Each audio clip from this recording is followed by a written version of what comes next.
Have good meditation? You are incredible. I couldn't sit as long as you. You are really good. How did you do that? Lean on each other? Or use each other as pillow or something? Okay, I lay down first and you sit there and later we take turn. How did you do it? It's okay? You can bear it? Wow, you're better than those Zen monks in Japan. I'm telling you, the Zen monks, they eat, some of them eat meat, right? Not in the temple maybe, yeah, but some of them do. In Japan only, yeah? In Japan. I don't know how they sit so long. If you eat meat, can you sit that long? They sit only maybe once a while, 1 week long. They sit like 15 hours per day. How many hours you sit per day here? Huh? How many hours? Tell me. Huh? 24 hours? Oh, you're kidding me. Give us a break. You didn't count the time you go out and drink coffee and then you drink tea and then you eat snacks and then you eat breakfast and you eat lunch and in something in between. You didn't count that, did you? 24 hours, my foot. Never mind, almost, eh? Almost, eh? You can count like 24 hours, eh? Because you can't even sit anywhere, you can't even walk around here. Oh, what a gruesome exercise. Well, who told you to come here? Hmm?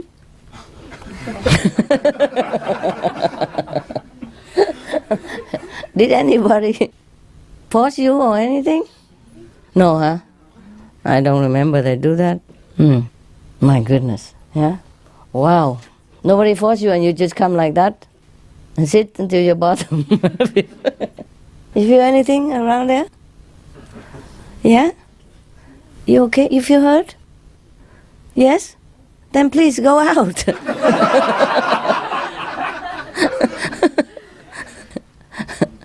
Go.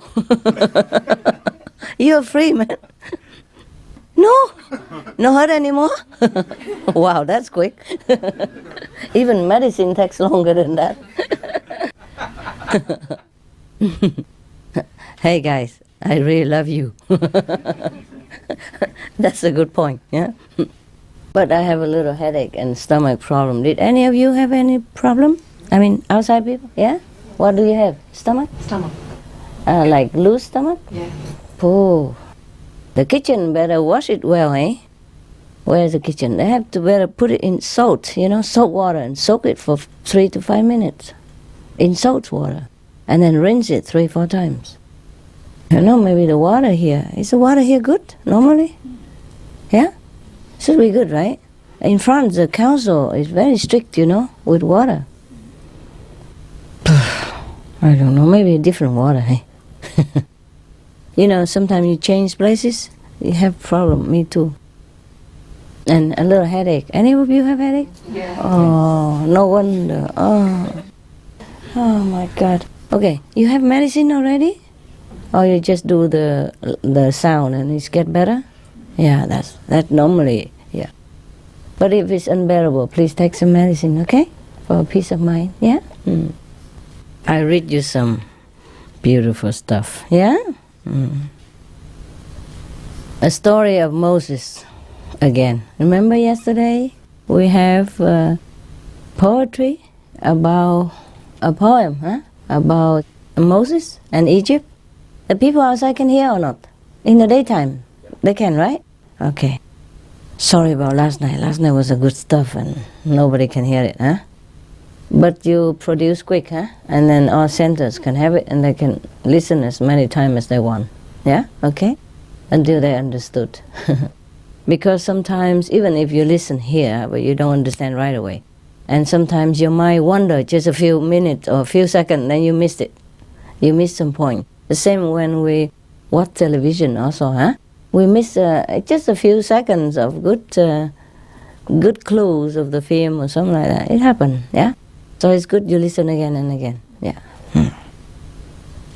Once, Moses was asking God to show him one of God's friends. And a voice answered him, "Go to a certain valley, and there you will find one who loves one of the chosen, who treads the path." The one who's going on the right way, like Kuan method, for example. Huh? You know that, right? Moses went and found this man dressed in rags, plagued with every kind of insect and crawling things. So he said, "Can I do anything for you?" The man answered, "Emissary of God, bring me a cup of water, for I am thirsty." When Moses returned with the water, he found the man lying dead. Oh, what a friend of God. So die so quickly. He went away to look for a piece of cloth for a winding sheet. When he came back, he found that the body had been all but devoured by a desert lion. Moses was very distressed beyond measure and cried out. You would know. All-powerful and all-knowing one, you convert mud into human beings. Some are carried to paradise, others driven through tortures. One is happy, another in misery. This is the paradox which none can understand. Then an inner voice spoke to Moses, saying, "This man had relied upon us for drink, and then turned back from that trust. He relied upon Moses for his sustenance, trusting in an intermediary. His was the fault in asking for help from another after having been content with us." Conclusion. Your heart attaches itself again and again to objects. You have to know how to keep the connection with your origin. Ilahi Nama. That's probably one of the Sufis master in the old time. Any comment? Anybody know? Just sit there, wait to be spoon-fed. Sha. So simple and don't know. Anybody know? 2 candies. Make it 3. No? Yes? We should rely on God only? Yeah, that's correct. It's very obvious. But how in such situation? He did rely on God all that time, huh? That's why he let all the insects, crawling over him and bite him, and he doesn't have any decent clothes. He probably been sitting there a long time, meditate or something, yeah? And normally, he would have continued to rely on God until Moses came along. That is sometimes the problem, huh? Yeah. Sometimes we feel very contented, yeah? And happy with our situation, yeah, and grateful. And suddenly comes somebody, and then we feel like, I have some help. Why don't I just make use of this help? Yeah, and that's the problem. Most of the times, in many things, even in the world, if you rely on yourself, you do it quick, and even very intelligently and successfully. But there are a couple of friends in the house and you ask them to help, while you're doing something else, and they mess it all up. No? Did you have such experiences? Yeah. And then you have to start it all over again, and even worse than before. Because they mess it all up, that you have to repair it first, or you have to work around it in order to make it correct, yeah? Similarly, I don't know, most of the time when people are alone, they are more happy and contented. Yeah. I also remember one of the saint or yogi in India, a story about a yogi. He was sitting in a mountain cave, meditating all by himself, and were happy and drinking Ganges water and eat whatever in the surrounding or whatever he can afford.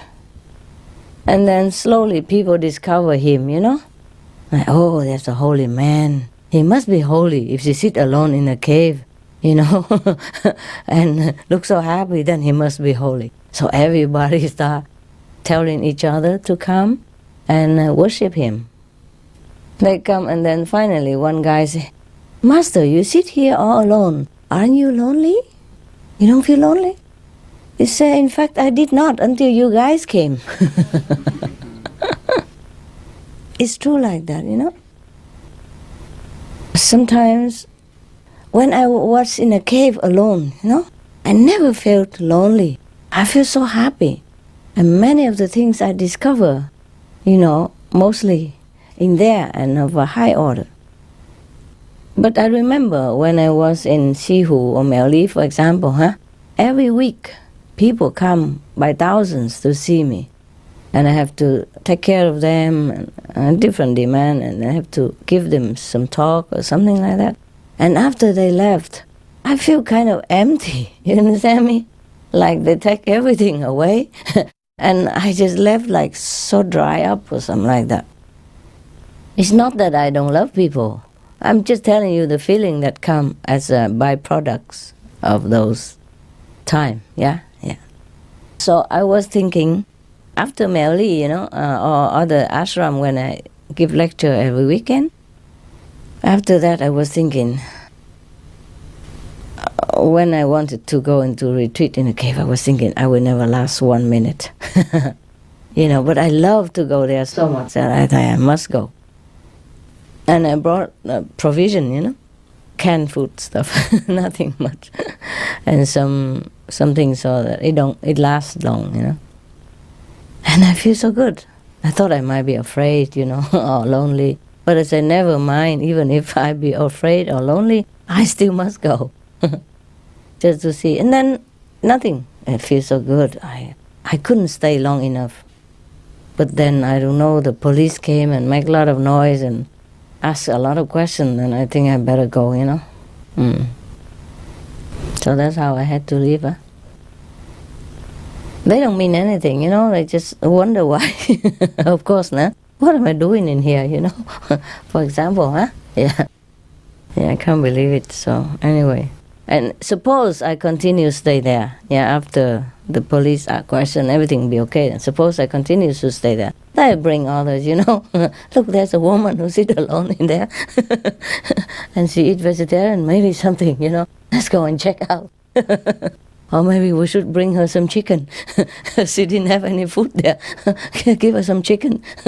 And she's so small, maybe she needs some chicken to grow up or something like that. Who knows? And there will be no end. And then people will come, and then it become like Melli again, Every weekend they come there. So it's a nice surrounding also.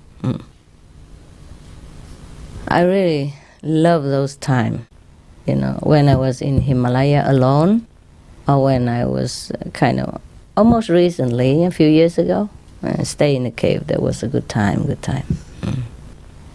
But I don't advise you to go there, I don't know if you can, Well, you can if you try, if you want to. But you have to reach almost certain stage in order to be able to bear that. Yeah? Okay? Yeah. Yesterday we were also talking about Moses, Yeah. Even Moses in his state of enlightenment, he still doubts God. Believe it or not? Yeah? Yeah. Because he was feeling sorry for the guy, who couldn't even drink water before he died. And he was so very, seemed suffering. You understand me? But he doesn't know that before he came, that lovers of God was very contented.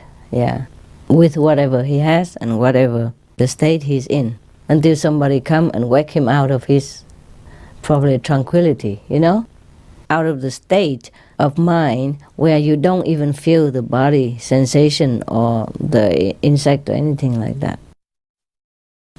Probably this guy has been sitting there for a long time, oblivious of anything surrounding him, because he was in communion with heaven. And then suddenly this guy came along, want to prostrate to him or ask him question and all that. Then he wake himself out of samadhi, and that's how he feels thirsty. Yeah. It's a habit of the mind, wishing something to drink. Yeah. Because he came back then to the mind, not inside samadhi anymore. And that's how it happened. Remember the story also, another story about Moses. When people asked him to command some water for them, and he put the stick, he beat the rock and said, I command you to give water. He thought he could do it, because he did it before, because God have helped him many times. So he thought it's him who do it. He hit the stone with a stick and said, I command you to give water, and water didn't come out. And said, what happened then? What happened after that? Anybody knows? All the Christian faithful? Tell me. How do I remember? I'm not even a Christian. I'm supposed to be a Buddhist now. Tell me. 3 times. 3 times? And then what happened? The water. The water comes out afterward, yeah. Because after it didn't come out, he prayed to God. He didn't dare to say, I command you anymore.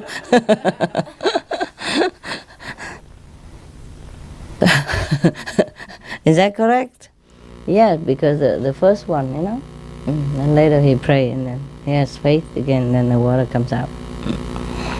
Otherwise, the first one is enough, Why 3 times, huh? You're a Christian, yeah? Yeah, at least you remember something. Shame on all of you. Shame, shame, shame. If God heard about this, that his devotees know nothing about this story, he would feel very, he would feel frustrated, no?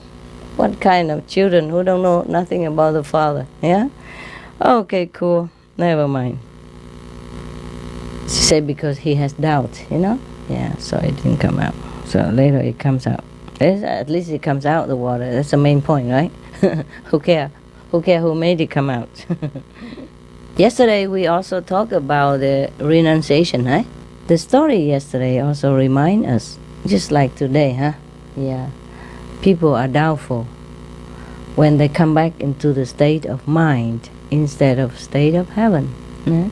When they come back out of samadhi, out into this physical world again, and the habit of the mind begin to control them again. Like the guy who has been sitting there, oblivious of all the insects and mosquito, anything that biting him, oblivious that he has no more clothes, because he sit too long, that his clothes has become tattered. You understand me? Yeah. And despite all that suffering, of the elements, wind and rain, whatever, he wasn't aware. And even all the insects crawling around him, he wasn't aware. That means he was in samadhi. No? Do you understand? Even if you sit here in Paris Center, if the insect crawl around you, would you just let it be? I don't think so. You will come up and shake it all loose, huh? Yeah. Wouldn't you be not aware? Maybe not. Maybe you're so big saint, you don't not aware. You're not aware at all. Yeah. You were in samadhi, supposed to, but whenever I just walk out, even tiptoe, and you open your eyes and clapping. You're not supposed to clap at all. The state of Moses like that. So, because Moses was feeling like he was the only devotee of God, most often. And there are many other stories, not many, but some story illustrates that Moses, at some stage of his spiritual practice, felt proud, like he's attaining God's favor. Because God spoke to him, he saw God and blah, blah, blah, blah, and he could even manifest a snake out of his stick, blah, blah, blah, wow, what a big deal. So he was feeling proud somehow, So now and again, God showed him a better devotee, There's another story I told you the other day, long time ago. I think I tell you a story about God also saw him another guy, show him another lovers of God, which is better than Moses, and he was very doubtful. Yeah. But then at the end he believed. And this time again, God showed him another devotee of God. But that guy also, at the final moment, turned against his belief in God. Not turns against, but he forgot. He forgot that God would take care of him anyway. Don't bother about asking another person for drink. He need not ask, and the drink will come somehow, or maybe rain or something like that. But I don't think that is the highest God though. Nah, maybe God of second, third level or something like that. The God Almighty, He is very understanding. You know, if you ask for a glass of water, He wouldn't write it down and say, yesterday you forgot me for 2 seconds. I think He's very loving, yeah, and very forgiving, yeah, and understanding. The state that the human have to endure here, you know, to live is horrible, no? Even if God comes down here, I don't know how long He lasts. Well, He probably lasts long. But it's a lot of suffering, you know, like look at Jesus, Buddha, huh? Even in their very highly developed spiritual attainment, they still have to suffer, eh? A physical, mental, and psychological, because the people, the non-believer, keep pursuing him everywhere he goes, everywhere he went, and also harassing his disciples. Yeah, same with Prophet Muhammad, same with the Sikh gurus, same with the Buddhas, same with other Hindu master or Muslim master. They have always been harassed, yeah, persecuted, and killed and molested in many different ways. Because this world is half hell, I tell you. So in case if it's a God Almighty, I don't think He would hold a grudge against the guy who just asked for, you know, a drink of water like that. Yeah. But I think it's not about I don't think he died because of that. But what the God in here meant is that perhaps if he just sit a little longer, undisturbed, and don't even think of water, then he's still in the state of samadhi, and he wouldn't have died like that, not out of thirst anyway, yeah? Because somebody came and then he suddenly realized, oh, somebody can go get me some water since he worshipped me so much. Because God had sent Moses there. And then Moses, because of God's recommendation, that this guy is a highly developed spiritual person, so he came probably with the utmost reverence, yeah, attitude, and probably bowed to him and, you know, worship him and praises him a lot. So this guy suddenly feels, okay, go get me some water, you know. Then that's how you disconnect it. It's not about the glass of water. I think it's about the ego that came up because of all the reverence that Moses has paid to this man. Suddenly awakened his ego some percentage, even very small percentage of ego. That still disconnect him with God and with the meditative state that he was in. That perhaps, yeah, make him subject again to life and death. And he could have prolonged probably his life. Not that it's necessary to live long, but just if he prolonged his life, then he would have attained higher level of consciousness during his lifetime. And then probably drink later, yeah, when he's out of samadhi, when he's naturally out of samadhi, something like that. But he has to rely on a glass of water. Maybe just attitude also, you know. Like, okay, here come a devotee of mine, you know, look, I'm so holy that somebody came all this way to see me. And even God tell him to come to see me. That's why he's in trouble. You capish? I don't think God, even the lower God, would hold a grudge against a guy who just want to have some water. Yes, but it wasn't. Perhaps it wasn't natural. You see what I mean? The way he asked for water. Perhaps he wasn't humble. Yeah. Suddenly somebody come, after all this time he sit alone, somebody come and bow to him, prostrate to him and sings all the praise. He said, oh God, even tell me to come here to seek you. So he became proud. Yeah, maybe. That's what I think, I guess. It's difficult not to be proud in that situation, no? Don't you think? Can you put yourself into the shoes of that guy, if he has any shoes?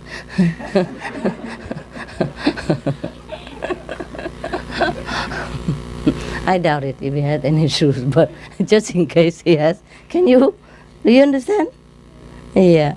Okay, now, I remember the story yesterday. The journalist asked again how it happened, and yeah, everybody knows already that I was having a retreat, in a mountain where they put the ash of the dead body, yeah, in a temple, in a mountain temple where they put the dead ash, yeah.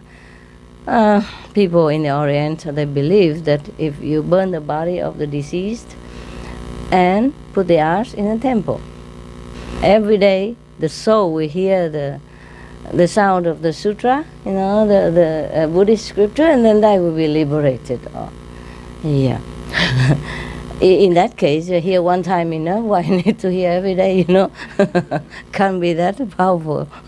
So they make sure they put them in there forever and pay money monthly or give donation to the temple, so that the monks every day, because every day in the temple the monks recite the different Buddhist sutra, Buddhist scripture. Yeah, that's their practice. The monks do that. Instead of a live discourse of a Buddha, they recite the Buddha's talk a long time ago, 2,000 something years ago. Yeah, and they recite it every day. And that's the thing that will liberate them and enlighten them. Okay? That's how they do it. So the soul of the deceased probably hear it every day. They think the soul stay in the ash anyway. And then hear the sutra every day, so I get liberated. Maybe the ash will be liberated one day, when when something blow it up and then scatter all over. But I don't know if the soul get liberated from that. Well, I don't know really. I'm not asked, so I could not tell. Yet, but if the soul ever retained in those ashes, then I would feel very sorry for whatever the soul that is.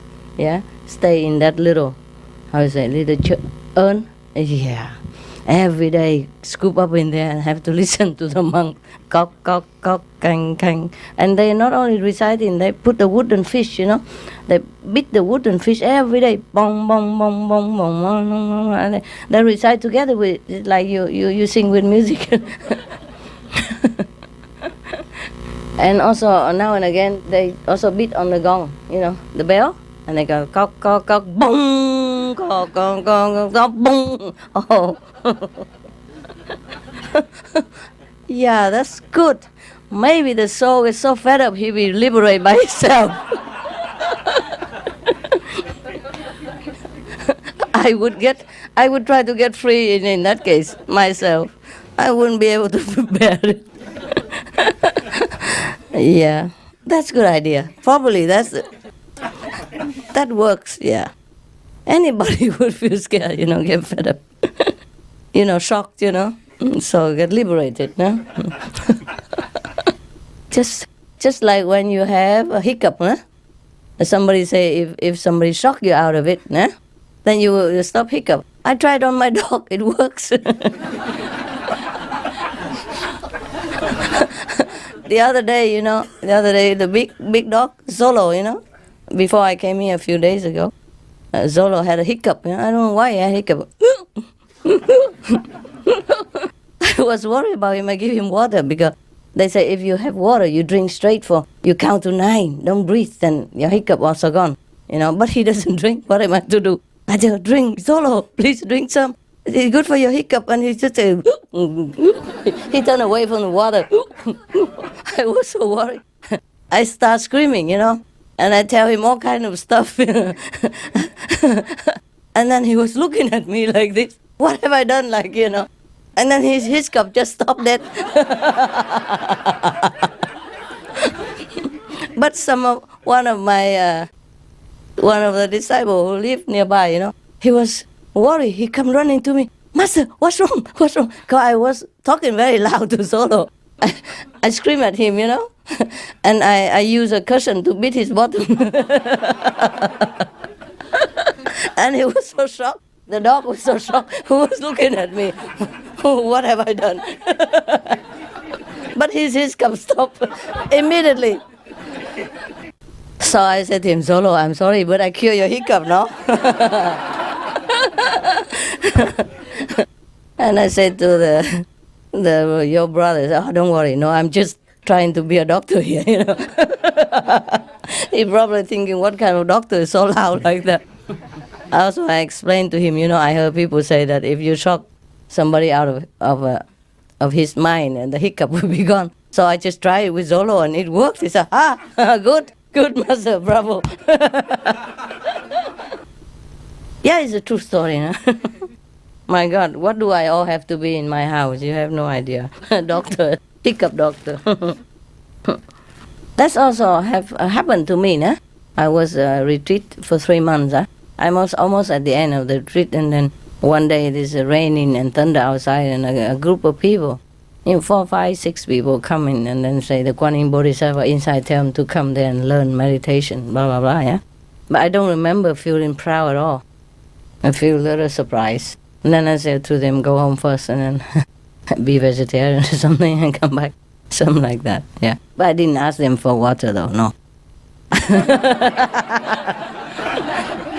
I have water next to me. I didn't ask for anything. Luckily, I have water from the tap. So he could not trap me anything. He could not blame me for anything. Yeah. I even told him I have to be vegetarian. I said that I'm still on retreat, I'm still in the retreat. I have not ended my retreat yet, so maybe they come back later, another time, yeah? But they have to try to see if they can be vegetarian first. Something like that, yeah. At that time, I didn't intend to teach anybody, So I say, if they can be vegetarian, then maybe I teach them, why not, nah? If not, then okay, that's good even. Many times I tried to escape. Didn't want to teach people so much. But then after 3, 4, 5 times, yeah, I'm just discovered by everybody. Even in the temple in New York also, people also come. A bunch of chocolate people, yeah. They come, so knock at the temple, say, yeah, they're in the master, tell them to come here. So I asked them, nonsense, how you know? And they said, we didn't even know the address, They just keep guiding us here. And it takes a long time to find you. And they say, go and find Master Chi. So I name no Master Chi, no. But actually, Ching Hai, they couldn't hear it well. So I say, Master Chi. Because mostly the people associate Chinese with Qigong, Qi, the Qi, the Qi. So they also call find Master Chi. I said, that's not enough. I'm not even named Master Chi. But Chi in India mean great, yeah? Great master, actually, They call you Master Chi. Chi also, Chi, J-I.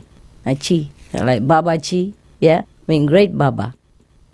The Swami Chi, a great Swami, yeah? Maharaji, great king. The Chi mean great. That's it, just a respected word. So probably Master Chi is mean like that, yeah? And then I say, no, there's no Master Chi here. You mean the abbot? His name is not even Chi or anything near it. No. In the vision, it's a small nun, yeah? Lady, not man, not abbot. It's you, look like you, must be you. I said, why did he say something like that? I'm not a master here. I'm just an attendant of the master, of the abbot. Yeah, I'm just cleaning toilet. Cleaning toilet and floor and cooking stuff, Feeding the ghost, morning and evening. That's what I do. In the Buddhist temple, they feed the ghost. There is a mantra You can recite in the morning and evening together with the liturgy. You recite sutra and mantra, and then some mantra for the ghost, and then you do a special gesture, like a mudra, they call it, yeah? And then you sprinkle water and rice all over direction. These are for the ghost to eat, for hungry ghosts, supposed to. Yeah. No wonder there's so many ghosts in the temple. Oh, gosh. And I live alone there, you know. They don't come to my room, of course, but they're around in the temple. Or if you allow them to come and call them every day, of course they come, no? So the temple is not full of Buddha, it's full of ghosts. Later on, and they even, okay, I say that I don't buy it, you know. Maybe somebody play joke on you. Then later they even describe my habit, you know, what time I get up for meditation and what I do in the temple. And it's very intimate, you know what I mean? Nobody know and what I do, you know. I mean, in my room, yeah? Not even the abbot or anybody live there knows, yeah.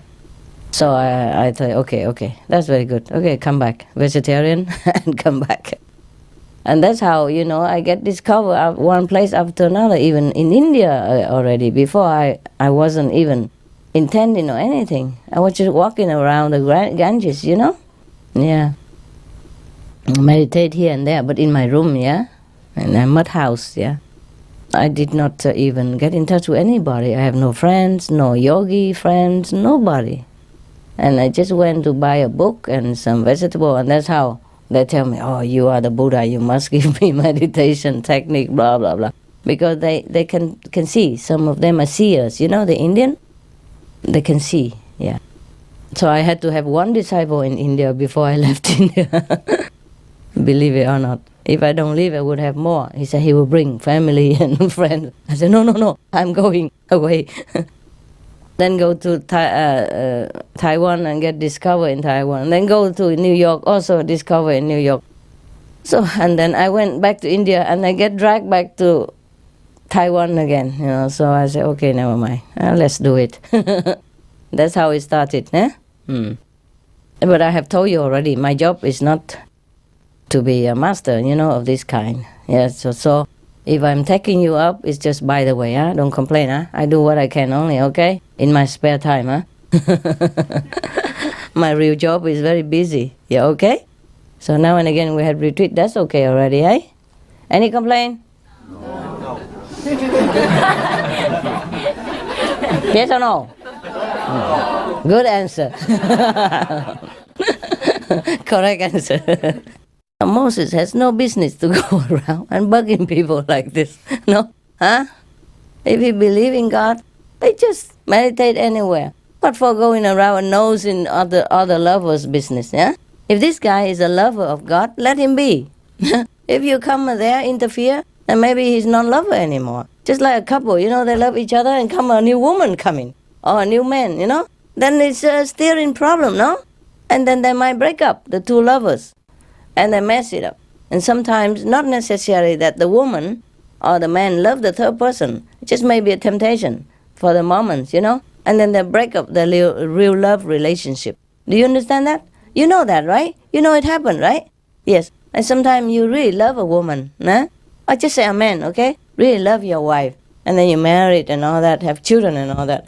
And then suddenly another woman come in, yeah, and try to kind of seduce you or charm you.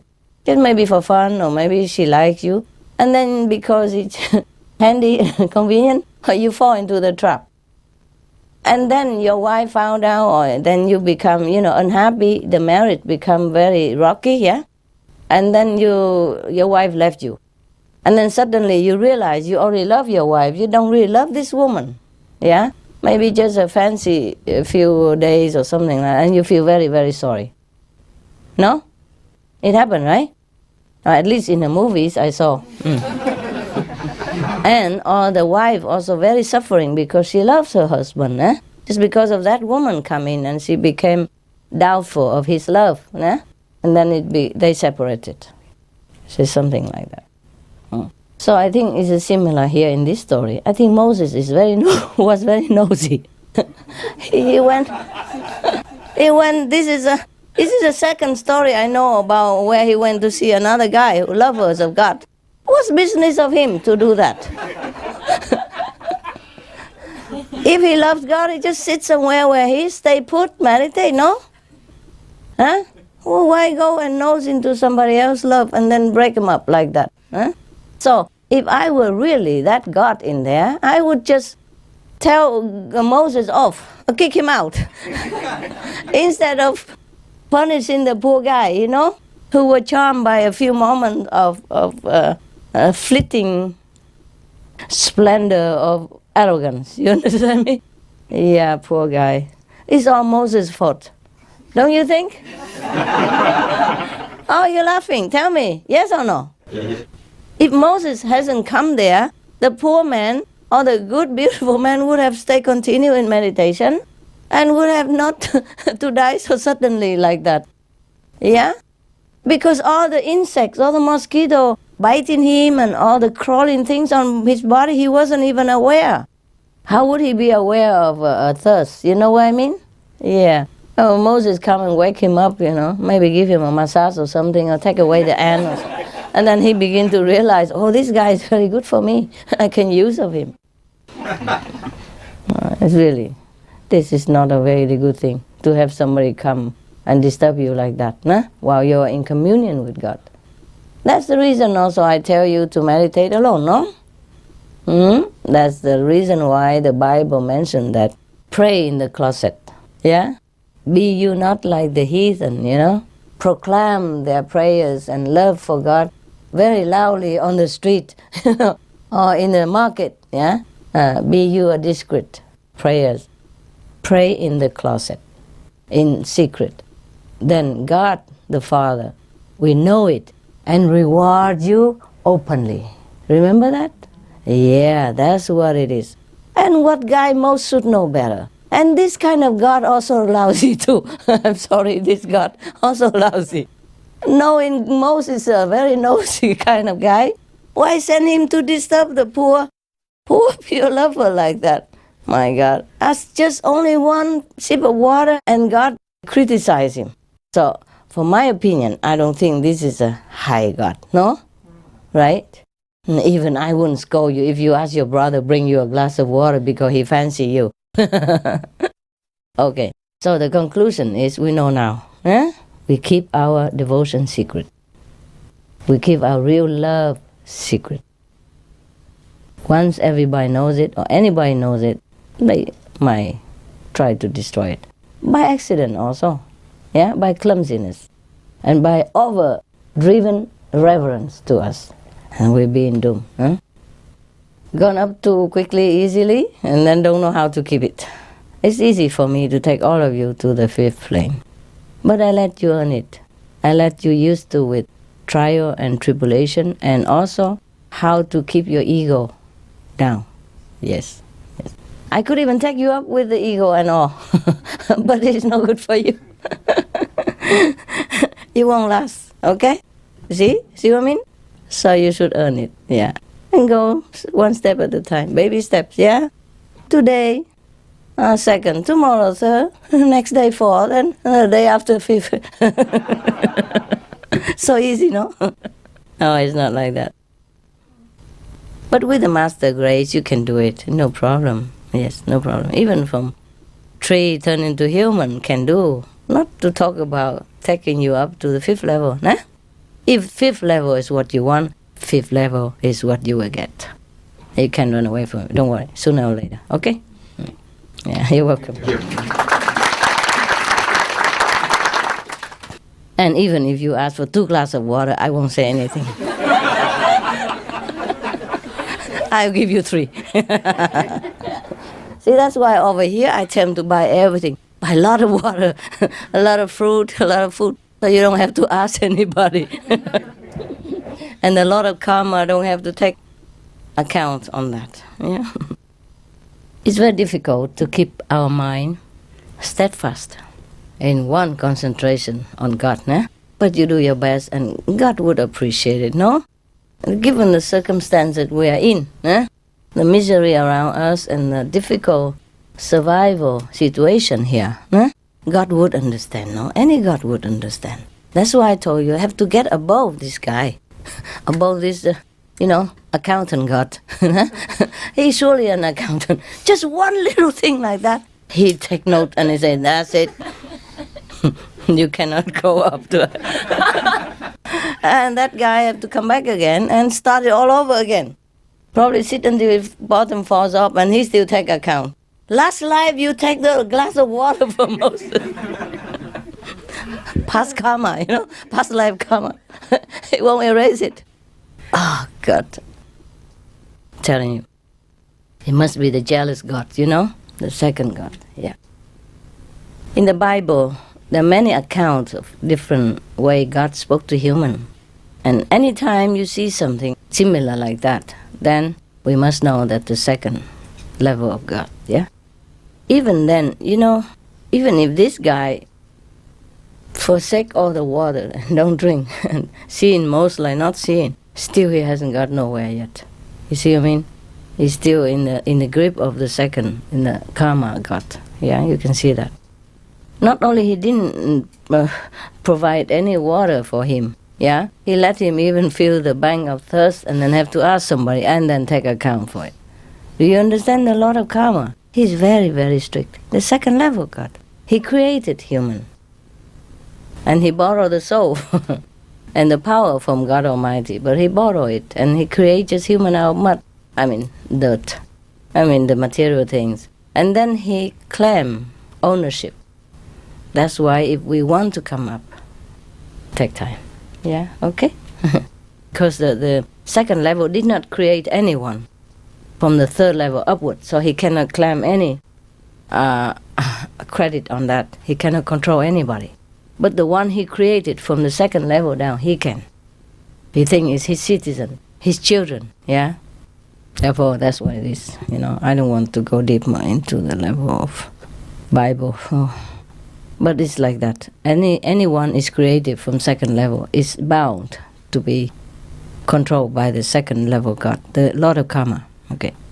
Just now we talk about this guy who forsake everything, even until his body is feeling no more of the insect bite and sickness and things like that. And that means he's a great renunciate, né? He forsake everything to go there to meditate. You see what I mean? Like a monk, né?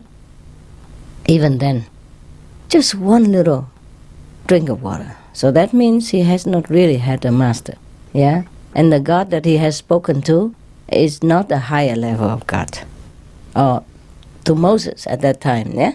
Because if Moses has attained great enlightenment at that time already, then he wouldn't have go and ask for any other level, any better than me, and blah, blah, blah. You know what I mean? Yeah.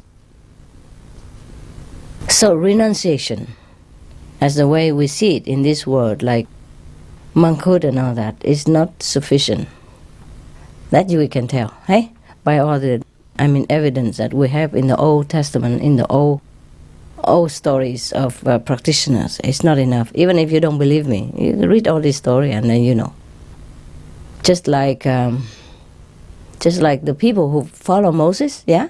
They forsake everything they left behind in Egypt to follow him. Just taking very simple things because they cannot take everything, They only have camels and they have to walk on foot also. And they have to run quick because the army of Egypt's king was chasing after them. So they cannot take the big trunk of gold or whatever they have with them, no? I don't think so. I think they will just run out, yeah? Whatever they take, just a very small bag and children have to carry even. So in that case, they really forsook everything to follow Moses. But it's not enough, you see? Because they probably didn't practice well. So when Moses turned his back to go meditate for a few months, they all fall apart and worship a goat statue instead. You see what I mean? So renunciation, not guarantee anything. Not guarantee that you are a highly developed spiritual person, no?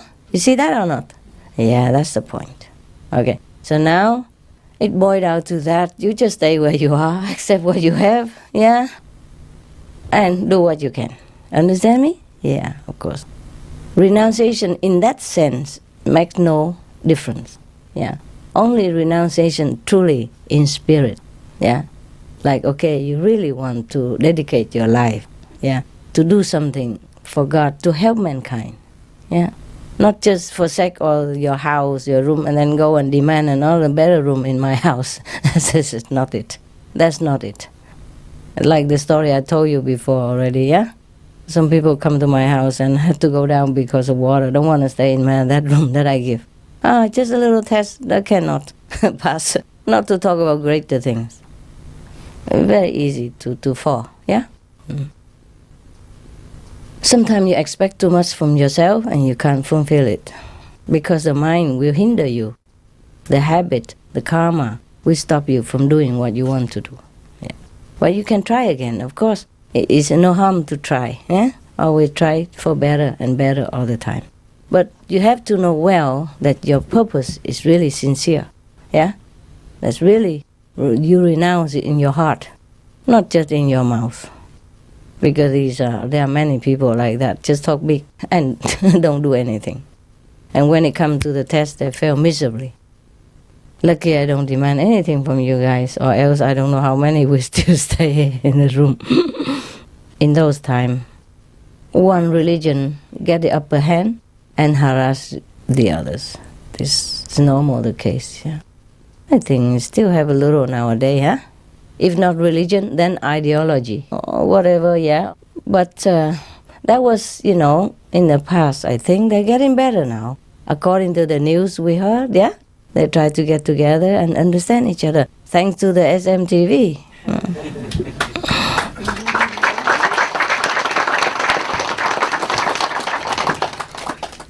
We're trying to promote peace and understanding between different culture and religions. Because I cannot convert them all into Kuan-Yinism, no? So I have to let them know that there are peace among people. Just let people be, yeah? If you're Muslim, why not? If you're Christian, why not? You worship the same God, no? I hope. I hope they know the same God. If not, there's no point in believing anything, right? If you believe in every corner of the universe there's one different God, then I think we'll fight forever, no? Luckily, I think they realize they worship the same God, né? And since they worship the same God, they should be brothers and sisters, né? No matter what name of the God they attach to, that God is the same. Allah just means God, né? That's it. You can say Allah or you can say God, who cares? Huh? God doesn't care, why do they care? Huh? If your father doesn't care what you call him, why do you care? Huh? Why do you have to force your brother or sister call our father with a different name, with the name that you like and not the name he likes? Yeah? Maybe your brother call your father Papa, yeah? And the other brother call him Papi, yeah? And you want to call him father, so what the heck? Call what you like, right? This is a ridiculousness of human. I mean, maybe love makes blind, huh? They love God too much, they're blind or what? No excuse, huh? No excuse. So finally, human has to realize that they love the one and only God and get about the business of knowing, respecting, and loving each other. Now, living each other alone. That's really peace in the world then. But I feel peace is nearer than ever, right? Or not? Do you feel? Yes? Yeah. Just a small fraction here and there, but it's no big deal, right? Okay. The more fraction here and there, they have business karma, karmic, business to do with each other, give and take, yeah? So maybe after that, it'll be fine, yeah. But the human have to be vegetarian. That's the best. That will calm everything down. That will bring peace much, much closer and last longer. And of course, it's the best to protect the planet. The first step to protect this planet is vegetarianism, veganism. Yeah. And then everything else also. Plant trees, sustainable energy, prayer, yeah. Okay. Unless you have any question or not. Any question? About something you don't understand about spiritual practice, or something you don't understand about the past master's spiritual practice, but you don't ask those petty questions anymore. And I'm very grateful for that. Yeah, I'm happy. I think I'm not that enlightened. I've been having this concerning the ego. Yes. If I want to go with all my might to the 5th level, then this must be my ego too, isn't it? No. Because I think if I still wish for something, then this must be the ego. Oh, then don't wish, honey. Just stay here. No, but this is my wish. But since I've been wishing for that for so forcefully, I think maybe this is the ego. It's too much ego. No, it's not. It's just your longing. Okay. There is a two different thing: longing and selfish want. You see what I mean? If you long for a 5th level, what's wrong with that? Yeah, there's nothing wrong with that. You're just missing the other end, huh? Yeah. You miss your lover, and you want desperately to go there. That's love. It's okay. Okay, thank you. Don't worry. Even if it's your ego who wants it, it's a good ego. Yeah, what to do when everybody wants to go home, no? So if you want it desperately, or you want it very little desperately, it's also the same. Some people are homesick, a long time, and they miss the home so much, they really want to go as soon as possible. And some just came out of the house not long ago and still tarry around because they still like I see that supermarket, I haven't seen it. Oh, the flower, I want to smell a little bit, because they just came out of the house or something like that. You capish? Yeah. And some has been too long away from home and they just been beaten up by whatever bad experience in life and they just want to go home. I'm tired. I just want to go home. That's it. It's not ego. Don't worry, okay? Yeah. Thank you. All right, you're welcome. Anyone else? Good question. Good question. Good ego. Good boy. Yes. I would like to ask why on SMTV it's Be Vegan on the 4th spot and on the first spot is when it's a quiz on SMTV. Come from where? You French, German? Slovenia. Slovenia, difficult. On Can speak English. Okay. On SMTV is a quiz. Oh, urgent Yes. question. And, Yes. Be Vegan is on the 4th. Be vegan. Is on the 4th. On the 4th, yes. But about the car is on the 1st. Oh, okay. And you said that it must be vegan on the 1st, so we could do that. That's what I thought also. Yes. To be vegan on the 1st. Yeah, it's also okay. Yeah, can do also. Yes. But I go step by step, I make it easy first for them. Otherwise, if I say vegan on the 1st, they don't even look at the other 4. Car, okay, I can change, so why not? Okay, and then 3, we can plan. No big deal. You see, that's what they're doing all the time now. At least something. You understand me? Yes. If you say vegan first, and they don't even want to listen. I don't look at the other one. You see, alternative. Even pray, I put at the last. See what I mean? Because I say, if all else fail, you gotta pray. That's the only thing you can do. At least when they pray, if the world kaput, they go to heaven. Do you understand me? At least they remember God in their daily life and the time, so they get into habit to remember God the time they die. Yeah, so that's the last solution. Do you understand me?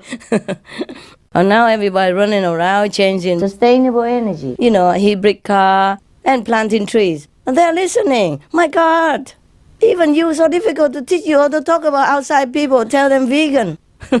Immediately. I wish I could. That's what I thought too. Yesterday, in fact, I was thinking about that, I should be vegan, vegetarian on the first list, yeah? But, well, you know how the humans are, yeah? It's easy to them to do first, First they go kindergarten, no? And then primary school, and then high school and college, ne? And if all else fail, pray.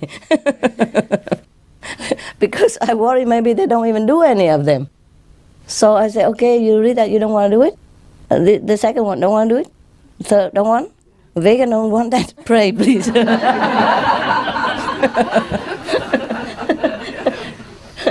People say, run for your life. I say, pray for your life, no? I mean, we don't take that seriously, so we don't care, If they don't do all these, okay, then pray, please, Or what else? Huh? Good question. Intelligent. Next one. Yeah. It's good you ask questions, so other brothers and sisters also understand what they think, but they don't ask, you see? It's cool. Next one.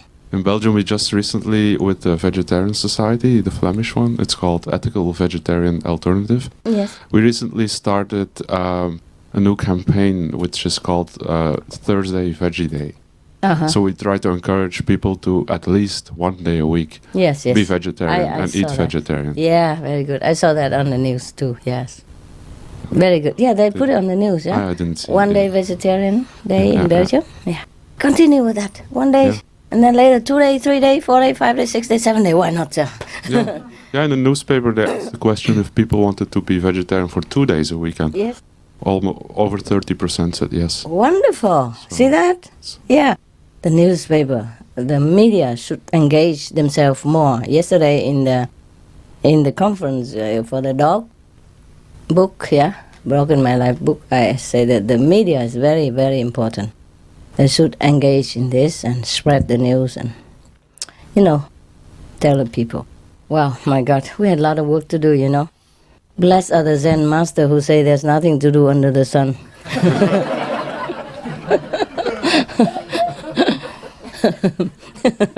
May he rest in peace. He rests in peace and we have to do the work. It's true for him, there's nothing to do.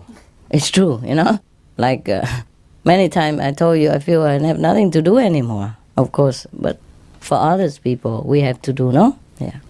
Okay. Any others? Cool opinion? Question? Answer?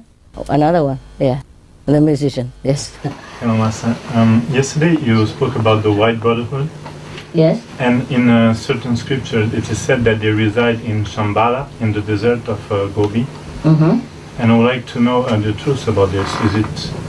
Is it true? Is it really a spiritual center there for the planet? No.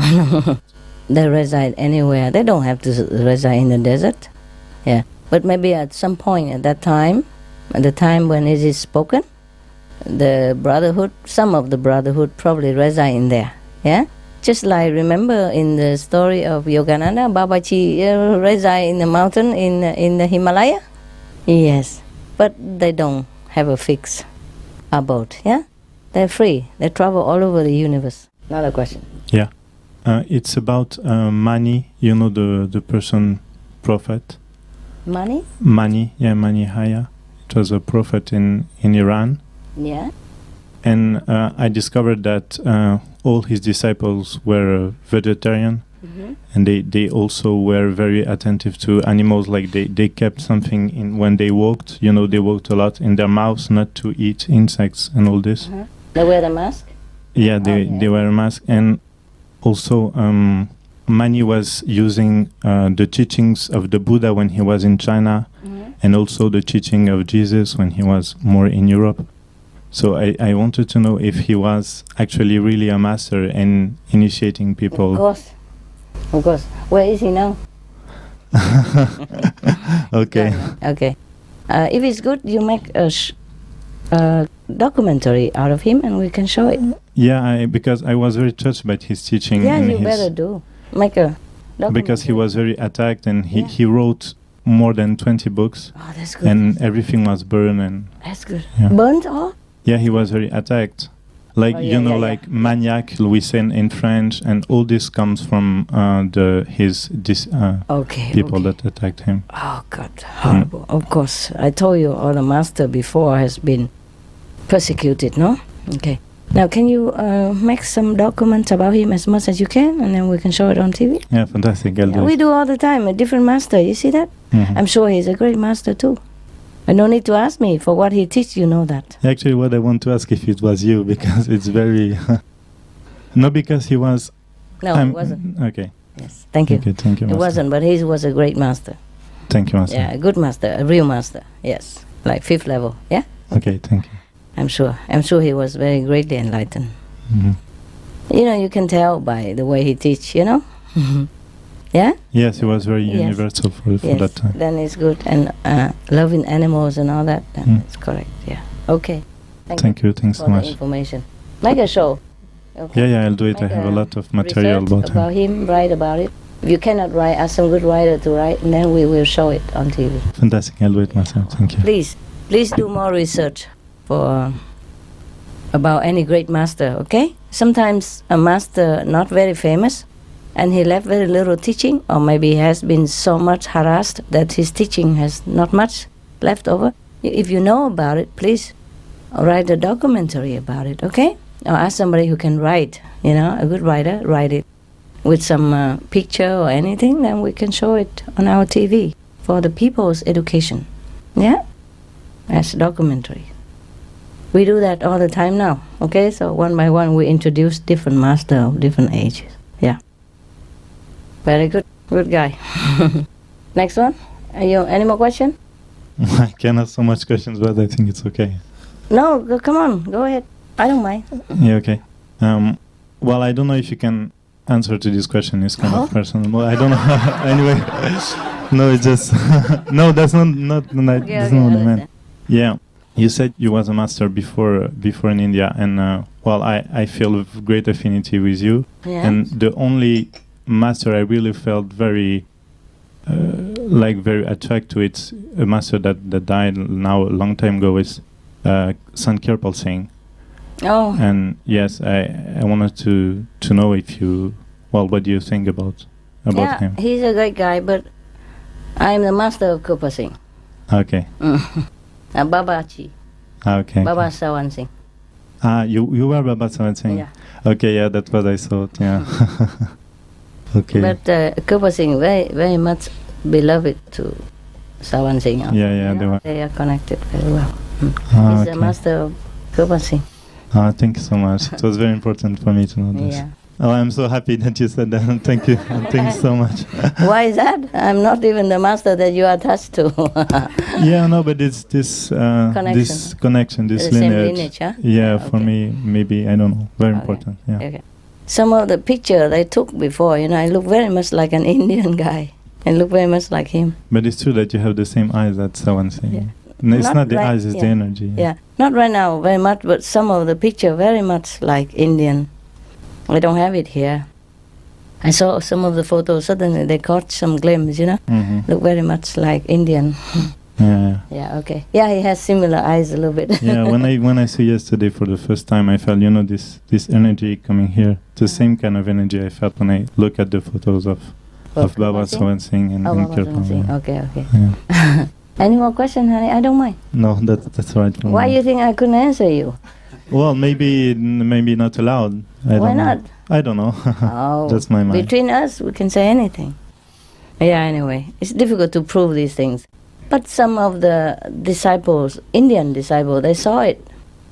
And even the people, when I was nobody, in New York, the one that I gave initiation, the one that came and tell me that Master Ji, yeah, they saw the revelation that I was Babaji, that I and Babaji are one.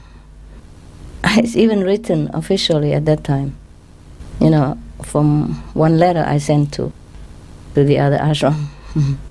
And recently some of the Indian also saw that also. They saw this revelation. Not very much secret actually. Just not everybody see it. So I don't know how to prove it. That's the thing. Yeah? And also past is past already. We don't have to. If I make a list, then I'll be all over, Okay. The method is one thing. For example, the Kuan Yin method is one thing, but the master power is another thing. Master level also different thing, huh? Yeah. Sometimes some master inherit the lineage because his father or because there's no one else, because the master chose him, but it's not necessary that master is a higher level. Yeah? So sometimes things are mixing a little bit. Okay? And also like Christian come to another country, it's a little different. Buddhism came to Tibetan, it's become different. You see what I mean? Yeah. Yeah.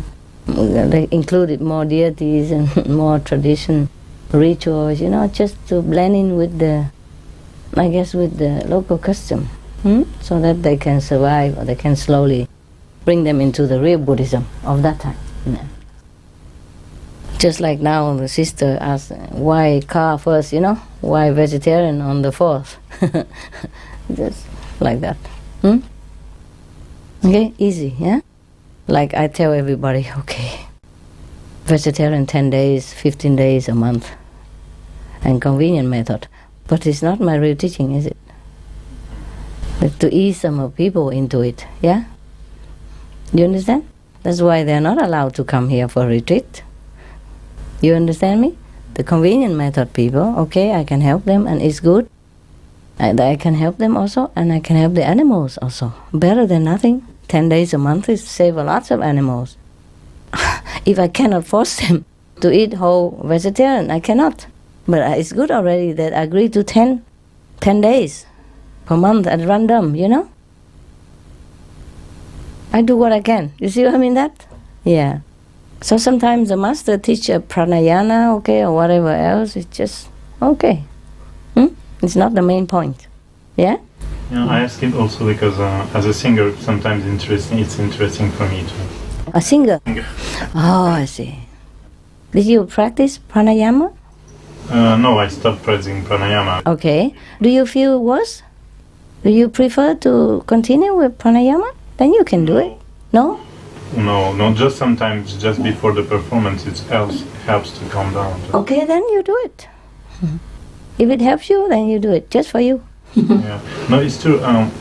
There was a moment I was practicing Kriya Yoga, but not for very long. Kriya Yoga. Oh, you did? Yeah, before. And you know before. it's similar, huh? Yeah, I know. Then it's why totally did you come? To because me? it's better. You're better. How you know? That's good. That's good. I don't And know, then but so. yeah. And in Kriya Yoga, they included pranayama, right? Yeah, they prepare the body for the meditation with the. And they recite the 5 names too? No, they don't You have see? the 5 names. Okay. Yeah. A little different. Yeah. That's why they need the breathing. Ah, okay. Yes. Yeah. The 5 names is safer. Okay. The 5 names is safer. It expels all the negative away. Nothing is better than the power of God. No? Even small God. Yeah? Because they're all connected, So you call the names is to ask for their protection, to clear the way. Yeah? And the body will listen. God first, body come after. So no matter how you clean your body, if God is not cooperated, it's still in the body stuff, yeah? Mm-hmm. So I just choose this one. I told you I've been everywhere, but I choose what the best, okay? Yes, we know. I have no doubt about this. So Yes. just a curiosity, It's very because good you you said asked. that Babaji is also very. Yeah, but look at what kind of disciple he teach. He has to even burn their arms to clean their karma. He even had a make a light relay in the cold Himalaya winter for 10 days. Couldn't even move his body. He was dead for 10 days. He even has to manifest a palace in order to initiate him. How much work he has to do just for one disciple. Mm-hmm. And the other guy who want to come learn with him, and he said, if you don't accept me, he didn't want to accept, and he said, if you don't accept me, I jump to death. And Baba said, jump. And he did jump. And he did die. And Babaji has to revive him and teach him. Oh, should I do that to any of you guys just to clean your karma? See? Babaji, huh? And the most powerful Babaji that everyone talks about. How much he has to do for just a couple of lousy disciples. And how much I have here? Lousy ones. You get it? I get it. You get my point? Yeah, of course. Yes. So he has to do many things. Tell them to clean this and that and others as well, yeah? Yeah, actually, this is the explanation that they gave themselves. They give like that? Yeah, exactly. What did they say? Well, that they do the pranayama to protect and to purify. Yes, before, yes, but- yes.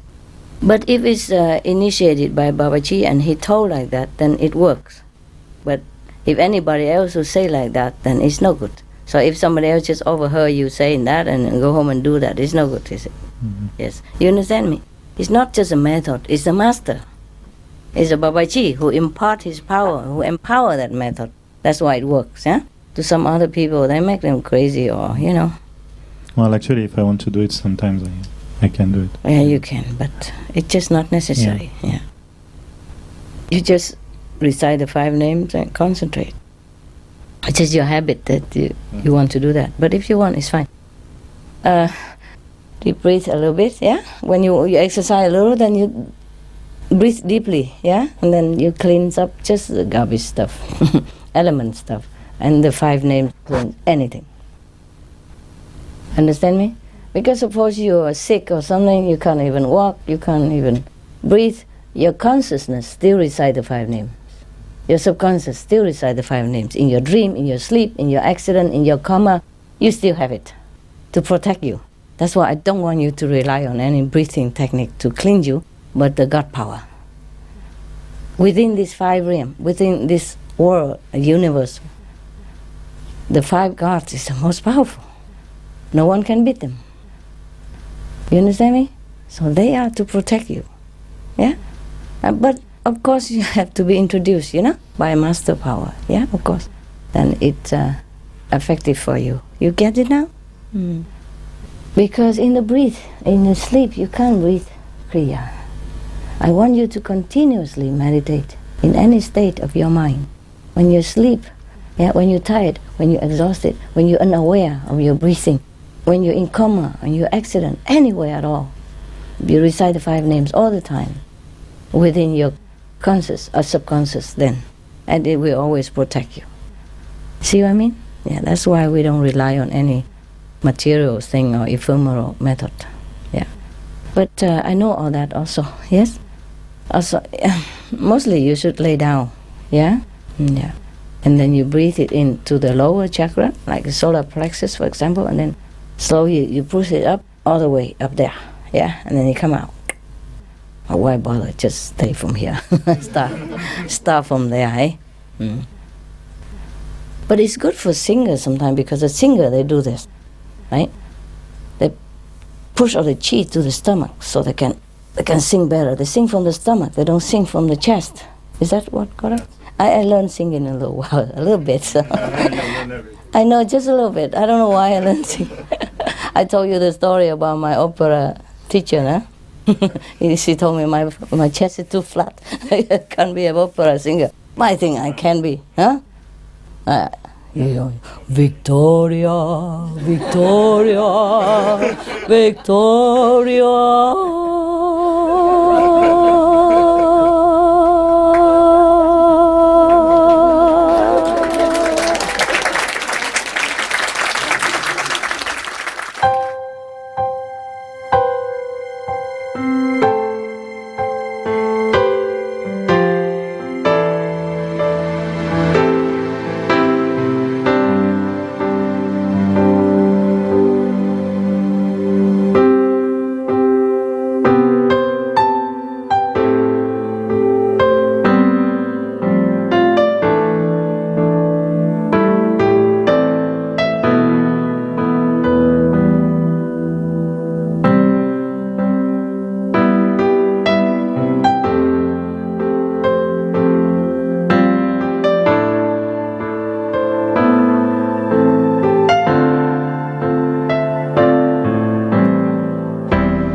I learned singing a little while, a little bit. So.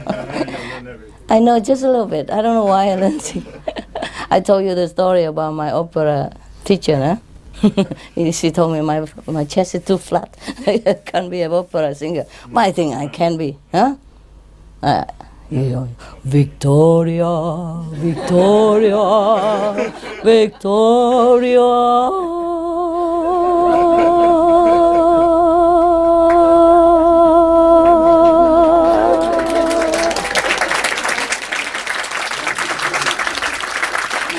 I did not even prepare. I can last very long. I don't need a big chest. My chest is okay. I'm just joking with you. What I mean is that's the reason why you like the breathing technique, because you are into it. You are with the singing profession. They even tell you that anyway, right? Yes. In the beginning. That's why I just wanted to understand, because Yes, of course. for the pupils, if I teach singing, Yeah. to understand what happened. Yeah, if they just learn to sing, then that's all you have to teach them. If that helps them, you know?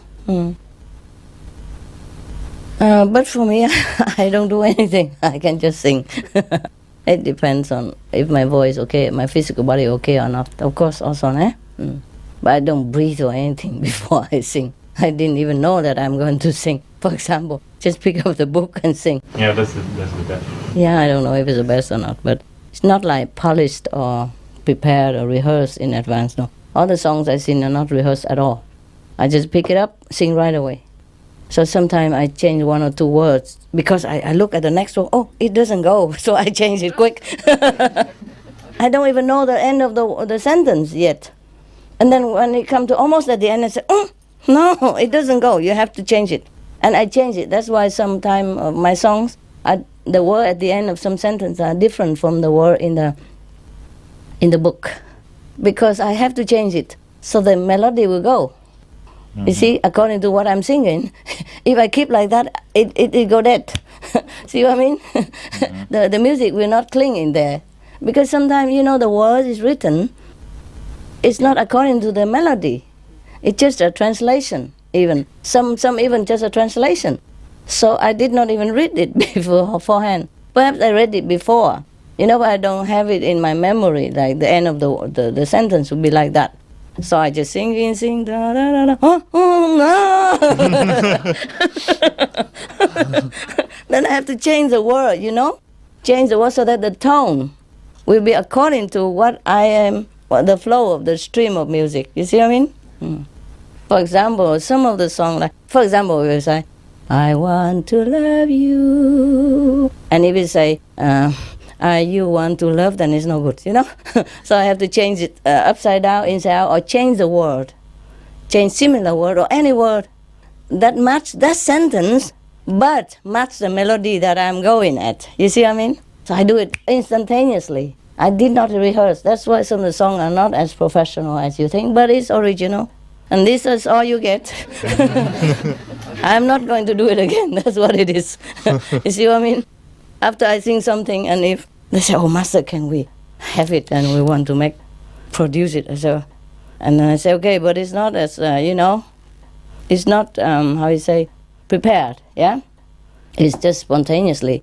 And they say, okay, then maybe you change the way, make it better. I say, no, this is all you get. Take it or leave it.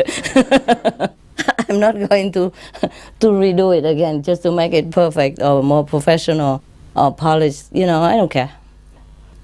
That's the original piece. Whatever you get, that's original. You understand?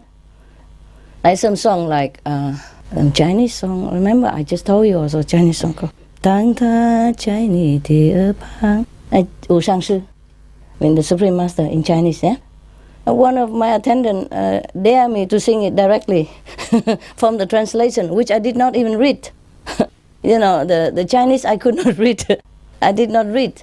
I know the Vietnamese and the English as I made, but the Chinese I did not see it. So she told me, if you can sing that, then you are super. I say, okay, let's try it.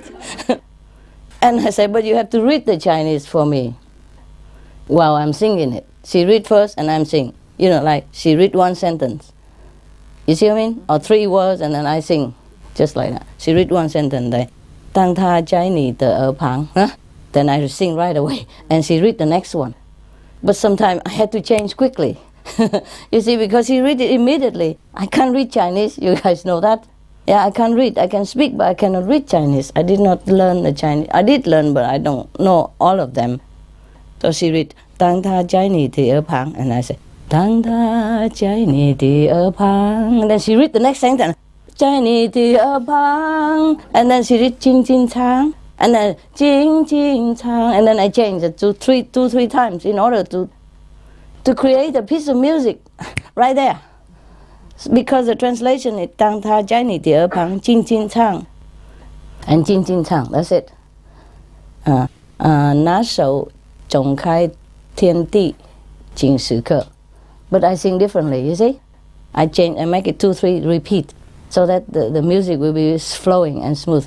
So I go like, Tang tha chai ni te er pang, chai ni te er pang, jing jing chang, jing jing chang, 拿手总开天地，拿手总开天地经时刻，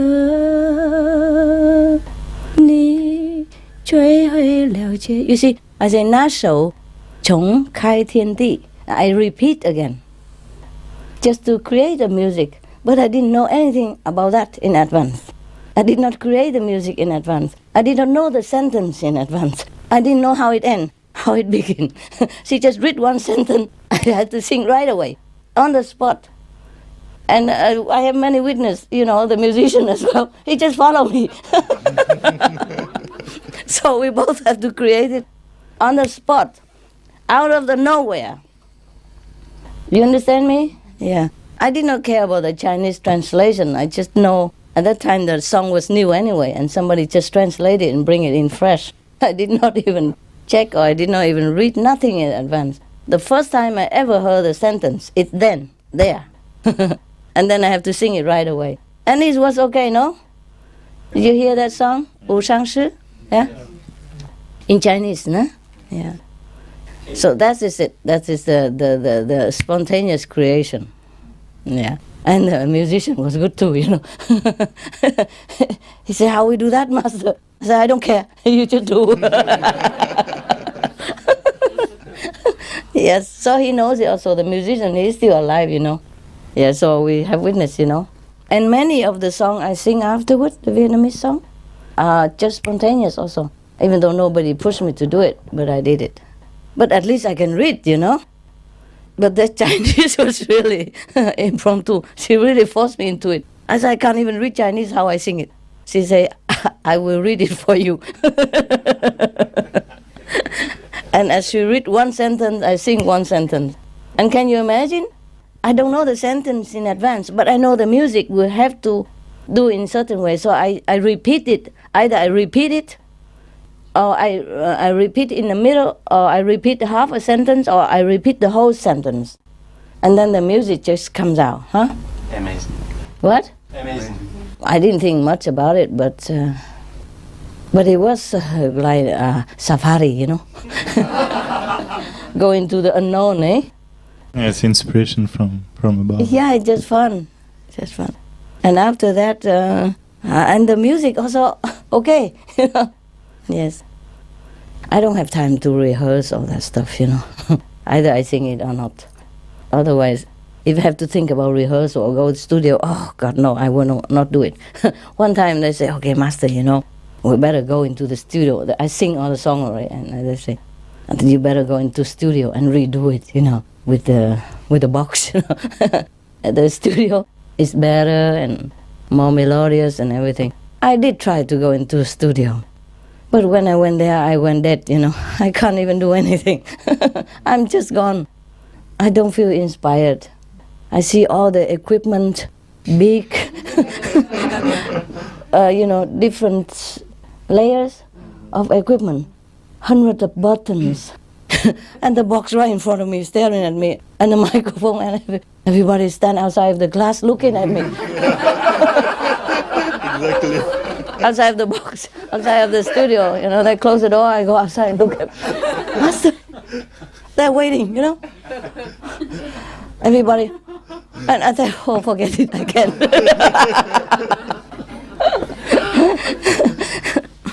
I can't do it. I can't rehearse and then rehearse again and again and then sing. I cannot do it. Huh? You don't need to. I don't know if I need or not, but I just can't. You know, it feels so limited, intimidated. You cut off the inspiration, you know. I guess I could do it after 1,000 times of practice, you know. But it put you off, you know. And you can sing the note, but maybe no expression. And for me, I feel like that, yeah. You know how I sing these last songs? The Shade of Time, and what else? Night Dream and all that stuff. Ah, Night Dream. Yeah, the guy set up a microphone, set up the video in front of me, connect with television. I look at myself, I look at the book, and I just sing. Yeah, and they are around, of course. But I say, go in the rooms, don't listen, don't look. Okay, tell us about some more about your singing technique. Well, not a lot of things to say No? about singing technique. Yeah, how you teach people. Well, Maybe you can learn a couple of tricks. I don't know. It's very interesting, but Why not? yeah. I did study singing, you know. Wow, with the opera singer, no? Yeah, opera singing, it's not very natural No? a way of singing. No? Well, it is, but it pushes the instrument to its limit because, of course, you have to cross the orchestra. You have to what? You have to cross the orchestra without microphone because they do it without microphone. They do it with a microphone. That's opera, you know? Big, Then big. the opera, right? Yeah, opera. That's why you need a powerful chest. A lot of chi inside, Mm-hmm. A lot of kriya inside, huh? Yeah, I'm amazed at those opera singers too. So powerful. Mm? So did you use microphone anymore now? No? No. You just sing without, huh? Yeah. Live, huh? Yeah. Well, Wow. sometimes when it's in open space, theater, they yeah. have to use the microphone, but it's Yes. just to sonorize. Yes, I understand. Yeah. Can you imagine that? Sing without any help. Oh, with the music, of course, eh?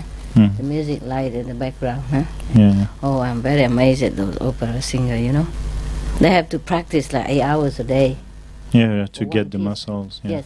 They practice with the music, of course. Yeah, but when they sing alone. So powerful voice, eh? Recently we lost one of the best, eh? Yeah, Pavarotti. Yeah. Yeah, I was very sad too. Can you imagine singing without anything? Well, I do that sometimes, alone in the bathroom, no? I'm also amazing. How come you sing better in the bathroom, tell me? Yeah, that's true. I do it also. Why is that? Is it just... It's the resonance. Oh, I the think so. Oh, it's so beautiful. In the bathroom, try to sing it. Very nice voice. And you'll be in love with your voice. No? Did you try? Nice, eh? So one of my attendants said, then why don't you just sing in the bathroom? And we record it in there. You think it will be good?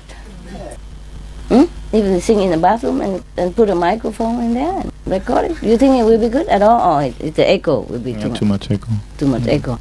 But how come when you sing alone, you It's don't good to feel- go in a church. Huh? Church. In huh? a church, yes. It's made for it, or Generally, in church is beautiful. Not all of them, but where do you live? I live in London. Okay. And where do you sing? Do you have a studio, or Well, for the moment, I sing most of the time at school yeah? because I Do have. they have a place for you to sing, or you have to need microphone, or just no? No, we sing. What kind of school? It's Guildhall School of Music in Oh, okay. London. Yeah. You sing in there? Do you Yeah. teach or what? No, I'm a student there. You student? Mhm. I thought you said you teach singing. No. Maybe in the future I will. Oh, teach, later. yeah. Yes. Okay. You still study music, Yes. yeah. singing? You're already very good. How many more years? I have to do 2 years. Two more years. Yeah, to end this year and then the other one. And You're suitable for singing. You have a big chest. but I've already done some shows. Yeah, I'm sure. When I was 30, just however short that was, the students of that teacher already doing shows. Was this in United States? Or? No, it was in Germany, in Munich. Yeah. They're very good I don't know. in Germany. For Yeah. opera. Yeah. They have some big music school in there. Yes, it's the best one in Germany. It's in Munich. Is that right? Yeah, Musikhochschule. Yeah. But I didn't go there. I went to private teacher. And she's so powerful, big. She said, "You must be like me." Wagnerian singer. They sing Wagner in Germany, so they think that everybody has to be. a She's monster. Italian, you know. Italian mama. Yeah. It's a lot of spaghetti and pizza. She developed. She's very powerful. She's small, small like my size, but she's about 3 size on the other side. And she said, "Wow, if you want to be opera singer, you gotta be like me." And I was thinking of my future career. I thought, if to be a singer, to be like that, I don't know if I should. I mean, you are normal size, yeah, because you're a big man, yeah. That's a bit the old conception. I don't know. opera Yes, singer it's has. old-fashioned though. Yeah, Madame Butterfly and all those stuff. She said, you look at me, you see, and she's really massive, but really big chest and big everywhere else. And her husband is like a toothpick.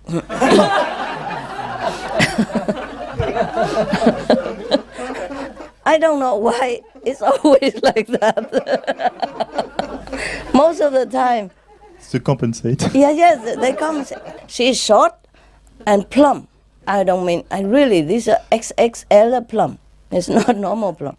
And he's tall, very tall, and slim like a tea stick. And he's blonde and blue, and she's dark and fertilized. So big. She's so big. Yeah, her voice very, very powerful though. Very nice. But I see often like that, there's a compliment, like a husband very thin, tall and skinny, and the wife is big, short, fat and black, Normally the blonde girl married to a bald and fat and short guy, shorter than her, that they will last very long if they're like that. Yeah. If the husband is handsome and slim like her, I don't think they'll last long. They will not be attracted in the beginning anyway. Yeah, I'm surprised to see other models. I used to do a fashion show, and I know some models, and the girl is so beautiful, tall and blonde and chisel, very beautiful. And when she introduced to her husband, I almost said, "Ha," But after after several introductions, I got calm. I know already what to expect. So before I got introduced to some model family or husband, I already visualized a man is bald, brunette and bald. I had just a few left, but brunette. If the model is blonde, tall, skinny, or blue, or sometimes not blue eyes, but blonde and tall. Then the husband, definitely short, fat, big stomach, bald, and brunette, and older. Yeah. It's so funny. Don't you see that or not? Even in outside also. My neighbors and all that is similar category. Yeah. Okay, we have fun, talking about other people. Yeah. Mm. Any interesting thing to tell us? No, just I that. can ask another question, but Yeah, please. Yeah. Yes. We are not serious, no? Yeah, come. no, it's a bit. Well, it's not serious, but I read in the SNS scriptures. SNS, yes. Sorry, they were giving a lot of importance to the fact that the angels were manifesting in their among them, and that the angels sing. That they didn't stop to sing praises to God, and a part of their activities was also to sing for God with the angels, special moments, or like they were, I don't know, special days. Yes. And it was very important to them, and also that they were a group of 12 people with 12 angels. Oh, Yeah. okay. And I just wondered, what do you think about this and the importance of the angels? No, it's okay. The angels, they always sing praise to God anyway. That's their job. Yeah? Okay, and they're with us, okay, and they're not with us, that's okay. They're always with us. Just sometimes you see it, sometimes you don't. Yeah? And the angel not necessarily manifest with wing and all that stuff. Okay? Yeah. And maybe they mean it's the inner sound, you know? That the praise. But in the old time, they cannot say directly. That's the sound meditation. In certain time, they have to meditate it, you know? But they were doing it. On the sound, yes. Of course, in those times, you know, if you don't say angel, nobody would understand anything else. Okay? Yeah. And they talk with each other, you know, in a secret tone, secretly, so people outside don't know that what they're doing. And sometimes if people ask what we're doing when we gather together, you know, I can't bother to explain the whole thing. And it's too short, so I say, we pray. Yeah. And we do pray. Yeah, we sing in praise to God when we meditate together, but we don't do it the way other people do. You capish me? Yeah. We do pray in secret, in the closet, no? The way the Bible say that. Say, God say you pray in the closet. And God will reward you openly, remember? That is the pray in the closet. We stay together here, you know? We don't go out on the street or in the church and singing loud or anything like that. We do it quietly. Huh? At home also we do it quietly, no? And not to show it to other people. See what I mean? In those times they call these songs angel sings, no? Yeah, but for their disciple to understand. Yeah. Okay? Yeah. And in some other scripture, like the Buddha says, the South Stream, each one has a lot of angels, you know, to protect you. Yeah. Just you don't see them. And they also don't come and appear all the time to bother you, no. They're not supposed to let you see them. So you don't feel attached to them. Or you don't feel distracted. You see? You are not to concentrate on angels. You are concentrate on God. See what I mean? So even if I ask the angel to protect you, they're discreet. See what I mean? To watch over you a little bit, take care of little small things for your life, get smoother and that. But they're not to be distracting you by appearing. You see what I mean? Sometimes your light is very big, the angel also cannot go too near either. You capish or not? Okay. All right. Can they learn with the master? Like come to hear a discourse of the master? No. No, they cannot. They're different. They have their job, they're okay. Angels are meant to serve the practitioners and protect humans and animals, etc. The virtuous one, eh? Just like the negative force, they have devils going around tempting people. Positive power have angels to protect them, yeah, to pull them on the right path. The negative pull on the left, they pull on the right. Similar, okay. But you even have the God of the whole universe to protect you also, you know. And different level, you're different God, and the whole hierarchy of that level also protecting, looking out for you. That's why the 5 God's level name is very important. Any more questions? You read a lot. That's good. That means you have been searching for a long time, huh? And now you settle down, I hope. Any more questions? Interesting. Thank you, Master. That's it? Yeah. No. Here, go ahead. Hello, Master. Hi. I had a few questions stay in my mind, so Yes, thank you. get it Okay. out. The first one is one experience only. Is recently I had during many days I had to work with a lot of people, and after the meeting I feel a bit tired. And when I repeated the 5 names, I feel very just after the meeting, very blessed, very after the meeting I repeat silently. I felt very powerful name of it, you know, like very released and Yes. very, very, very good. So thank you very much for this.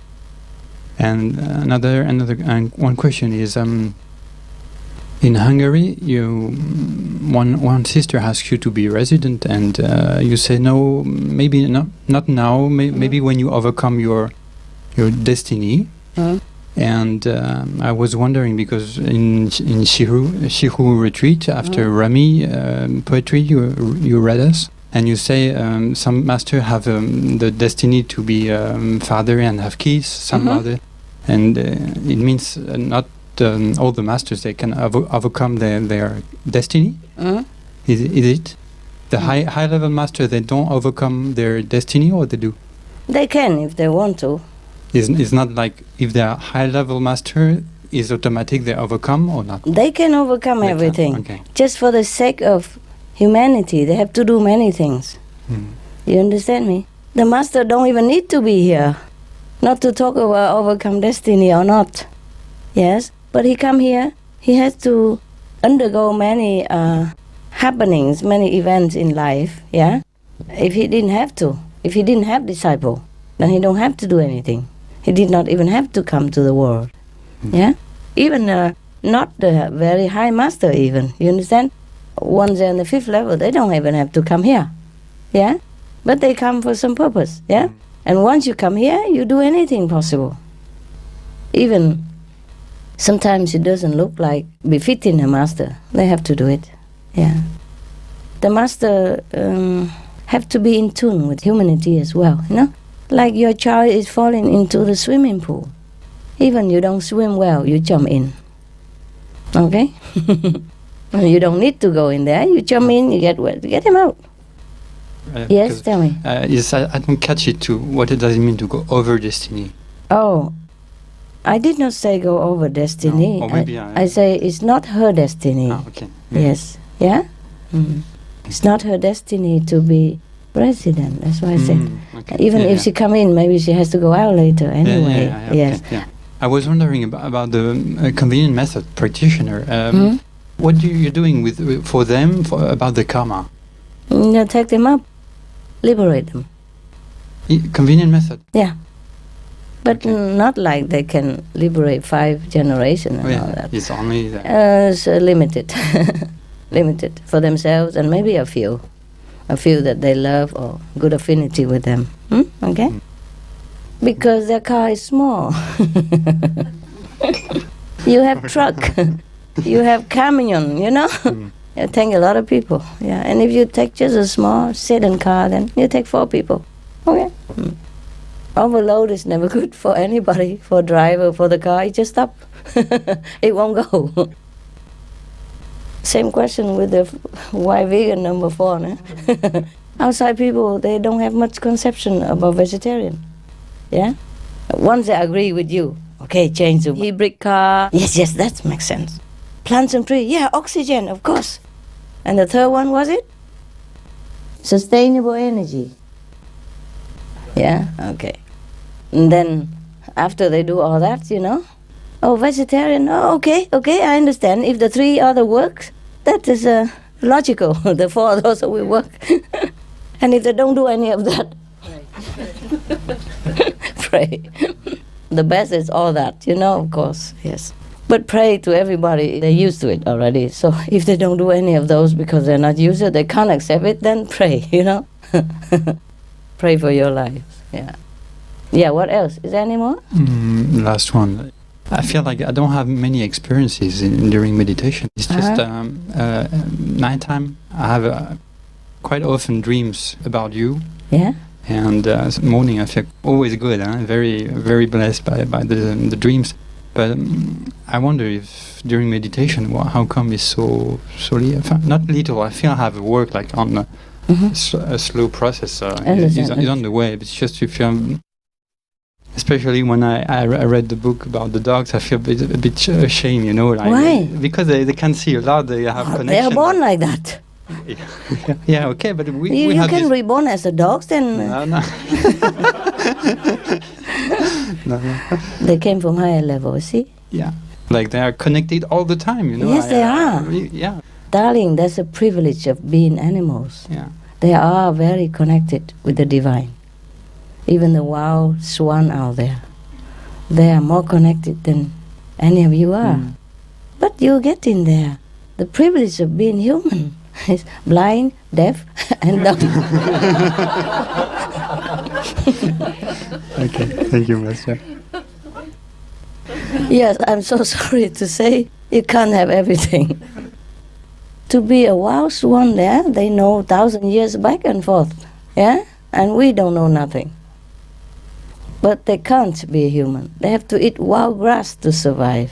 They have to eat the bottom legs seaweed to survive. They have to stay outside in the lake -5, -10, while you are in electric blanket, electric radiator, yeah, in protection of the rain, the cold, and the wind. You earn money, you eat what you choose to eat. Do you understand me? I'm sorry, but not all my dogs can see even that. You see? 3 dogs can know who I am and see the relation a little bit before what we are with them. But not all the dogs see that. Yeah? Yeah. Some night they are just gone out. Like some night if I want to ask if everybody okay. Suppose, you see, I have a house, you know? Mostly I stay with them. But I have a small house. I prefer to stay alone. So someday I have to go there, stay alone to meditate more deeper or do some work without disturbance. Then I have to ask one of the dogs or one of the birds whether everything okay. And I have to ask who is on duty tonight. And then sometimes I have to ask small dogs. Sometimes I have a big dog. Ask the big dogs. Sometimes I ask the medium dogs. Sometimes I ask the newcomer dogs. Sometimes I ask the old dogs. Not old dog, but the one that has been with me longer time. So it's not like all the dogs they can see everything, you know? Like, remember when I was in Hungary, I told you, the black dogs connected with the goodie, the black dog, they get on very well. I think they're racist there too. Goodie get on very well with the Pumas, the small black dog. So Goodie is the one who connect with Pumas and tell Pumas who I am. And then so the Pumas will tell the others. And that's why they're lining up outside my trailer in the morning to pay respect to me. But Goody did not tell all other dogs. He cannot connect with other dogs. They have to have affinity, you see? So Goody tell the black dog tell the other 2 dogs. For example, like that. Or sometimes I also have asked this dog about the other dog. Sometimes he's not there. Yeah. Like his consciousness probably wanders somewhere else, you know, do some other things, invisible stuff. My God, I am sorry you feel that way, but a dream is also vision in some sort. Actually, in the beginning, I quite struggle about this, but after I accept it's okay. Because many times practitioners ask you this question, you say dreams are also vision. experiences. Yes, okay, yes. okay.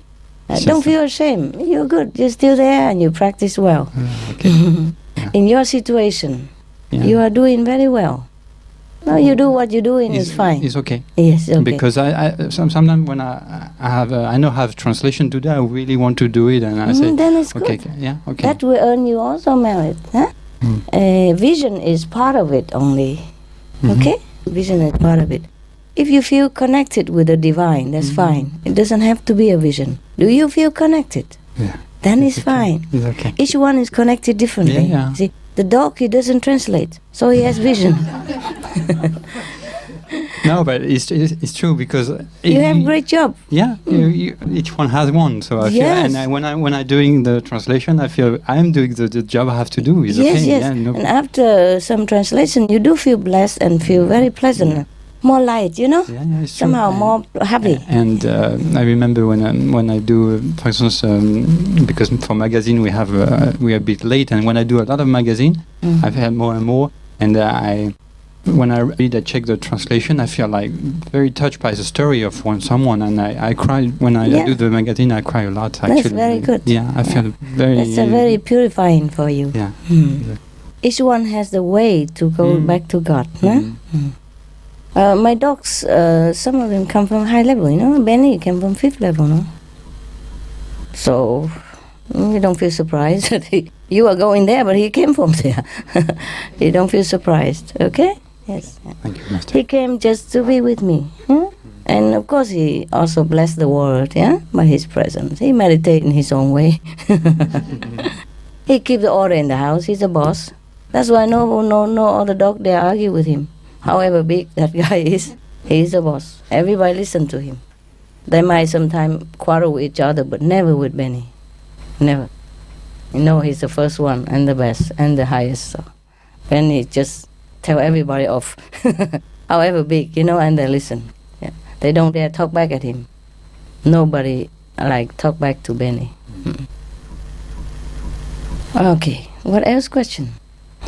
Just coming like this is about on SMTV there was a program about a French lady who could talk to the dog. Yes. To a dog.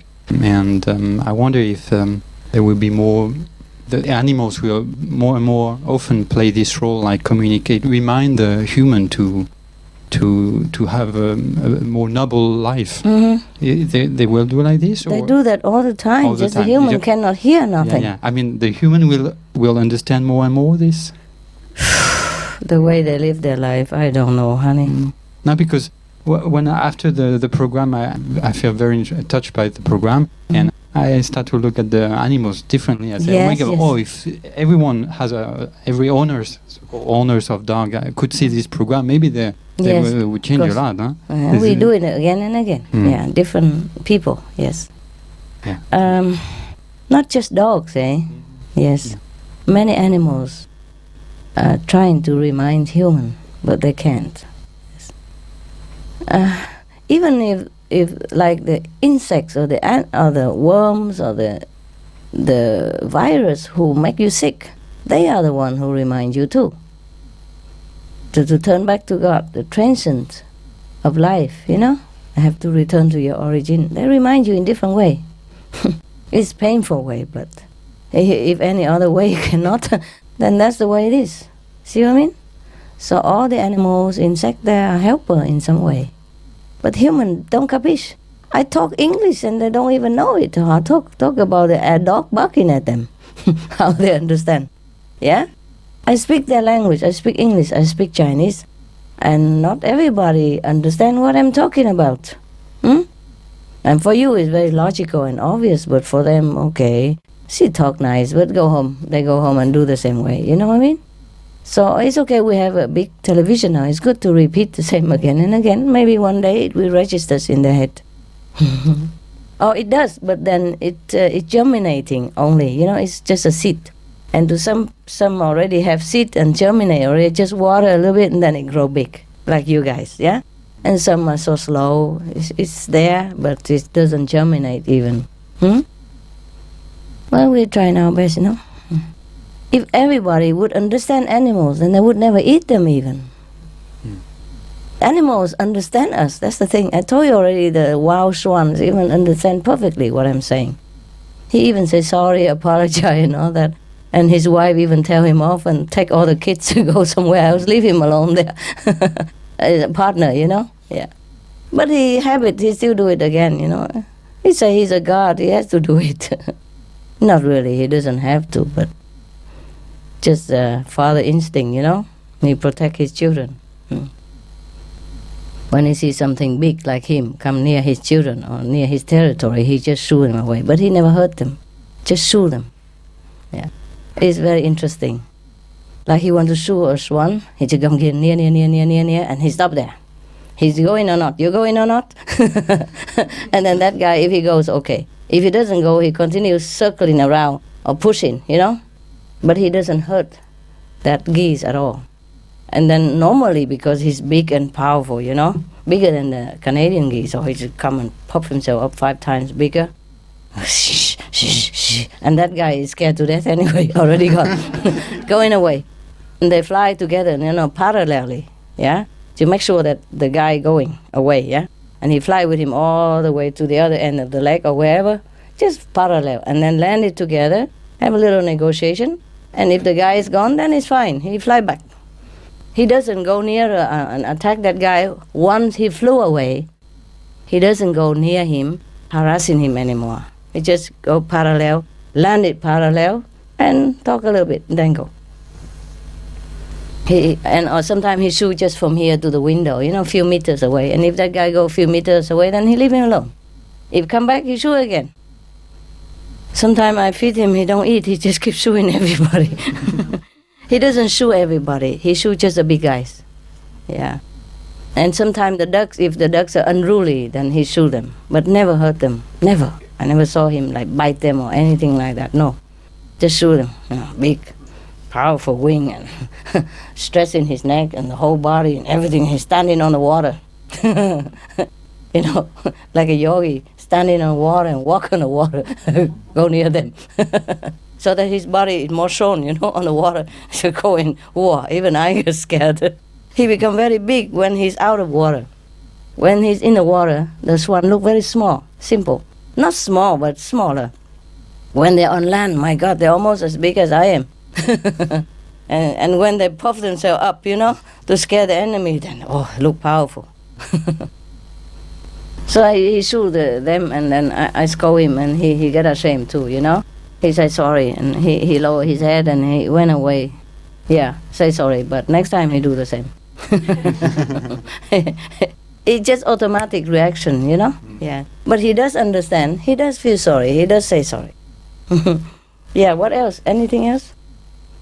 Just about SMTV, thank you very much for the work you've done for November 16th, about new satellite coming. Oh. I feel really, really warm about this, really. Thank you very much, Max. Really.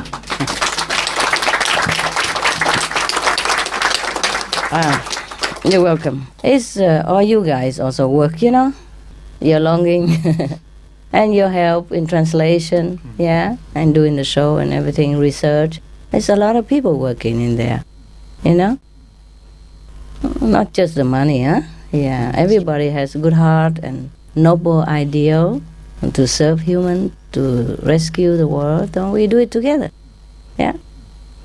It's very good that you have this kind of ideal, Because of you, I'm also pushed to do it. If I'm alone, I probably don't think of doing what, yeah? But because of the demand, so there's a supply, yeah. And if financially we can, then why not, yeah? I told you already, I sell anything. Just to support the television, yes. Okay, yeah.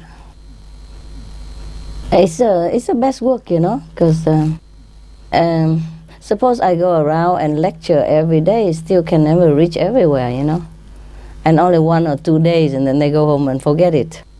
Yeah, but on TV they can read again, see it again, and think again about whether it's okay to to join the club. Yeah, again and again, it's reminding. And also it vibrates in the air, in the atmosphere of the planet. So it circulates all the positive, you're reminding all the time, and it goes into people's consciousness. Because all of us are receptive to this kind of frequency anyway. Our brain wave, everything. It's like a radio receiver, Yeah. So that's the way, it's the best way, yeah.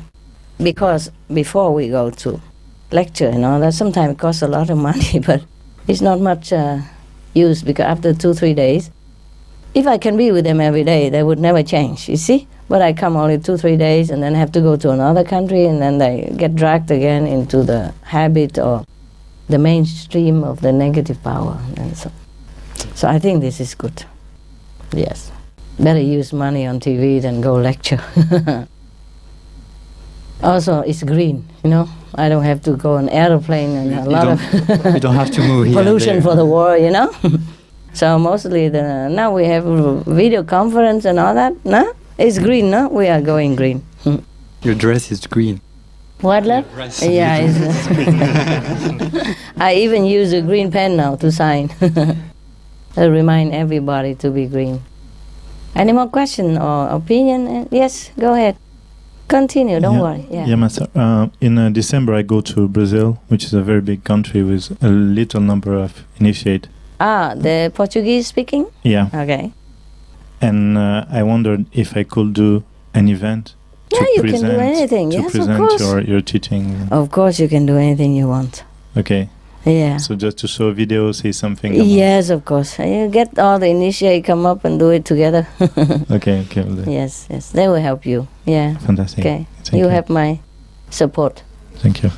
I just wanted to know if we all have other selves. You mentioned the day before yesterday that if you didn't have your 2 other selves, you Not wouldn't be... self, extra bodies. Yes.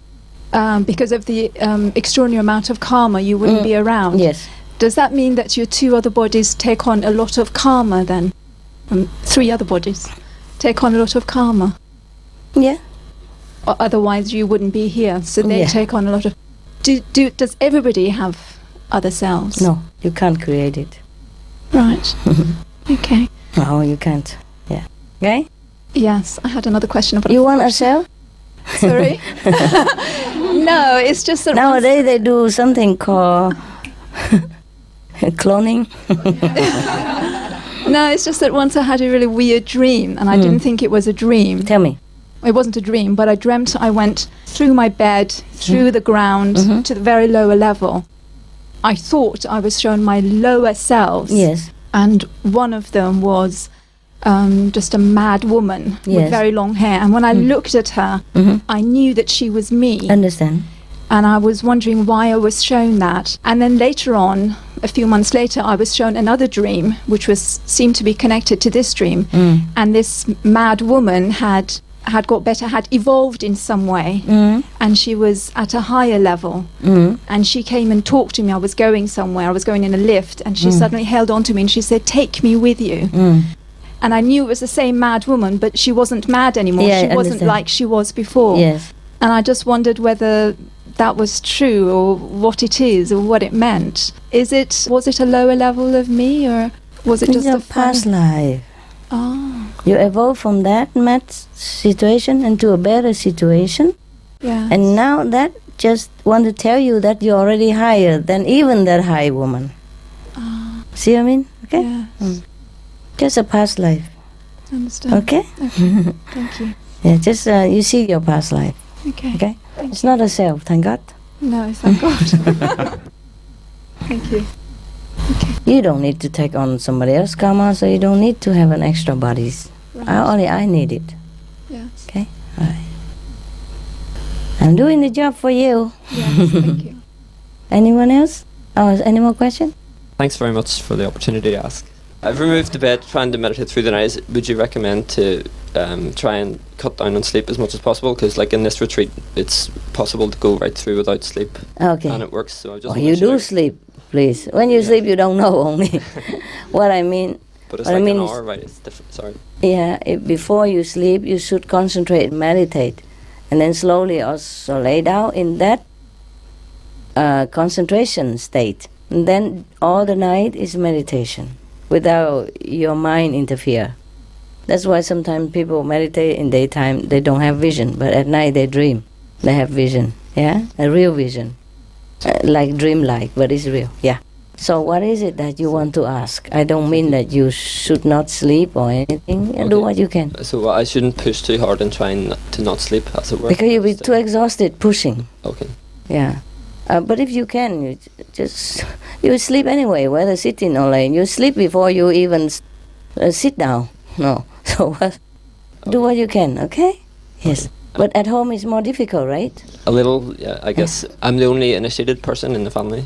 Oh, it's more difficult, yes. But try your best, nah? If you need to sleep, then you sleep. But if you can, then forsake sleep. Are you working in the daytime as well? Yeah, well, I'm working with my father, so I've got some time for SMTV, and I've Okay. possibly got more time to go there. Or I asked the question last night. If you remember. Yeah, okay. What I mean is, if you work daytime, sometimes tired, it's difficult to go without sleep at night. But you just sit, and if you sleep, you sleep. And if you wake up, you meditate. You see what I mean? You do what you can, yeah? Great. And Thank you.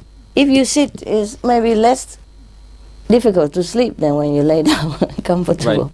That's why most of the yogi, they sit on the floor. In case they sleep in meditation, they don't bang their head or something. Because from the floor, you don't fall very far, you know. From the bed, it's far. That's all, okay? Yeah, that's great.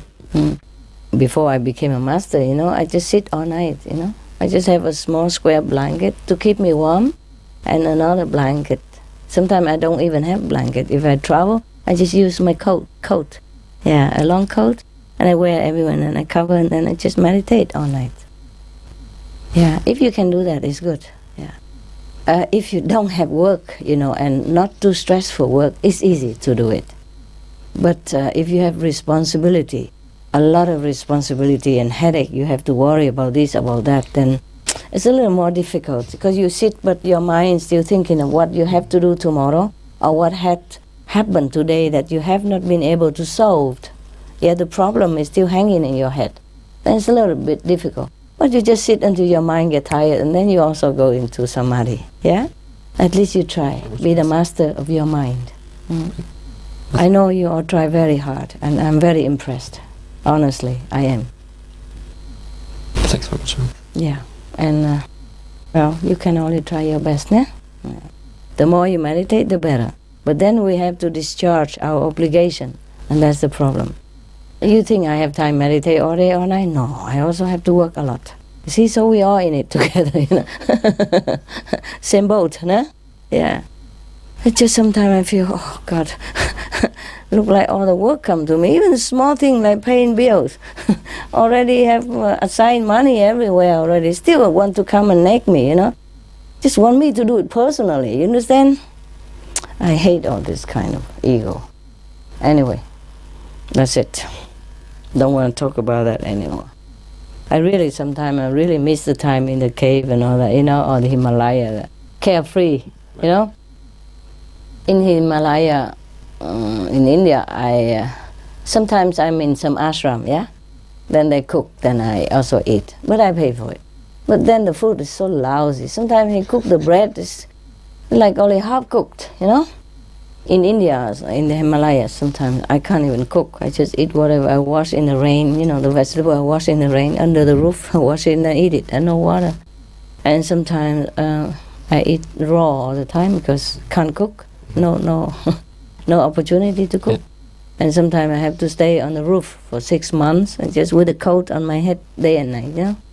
At daytime, of course, you go around, also take a bath and go eat or something. But nighttime, I just stay under there on a chair, on a folding chair, like, with my luggage in front, and I put my leg in front of the luggage, on top of the luggage, and I sit on the chair there all day, every night.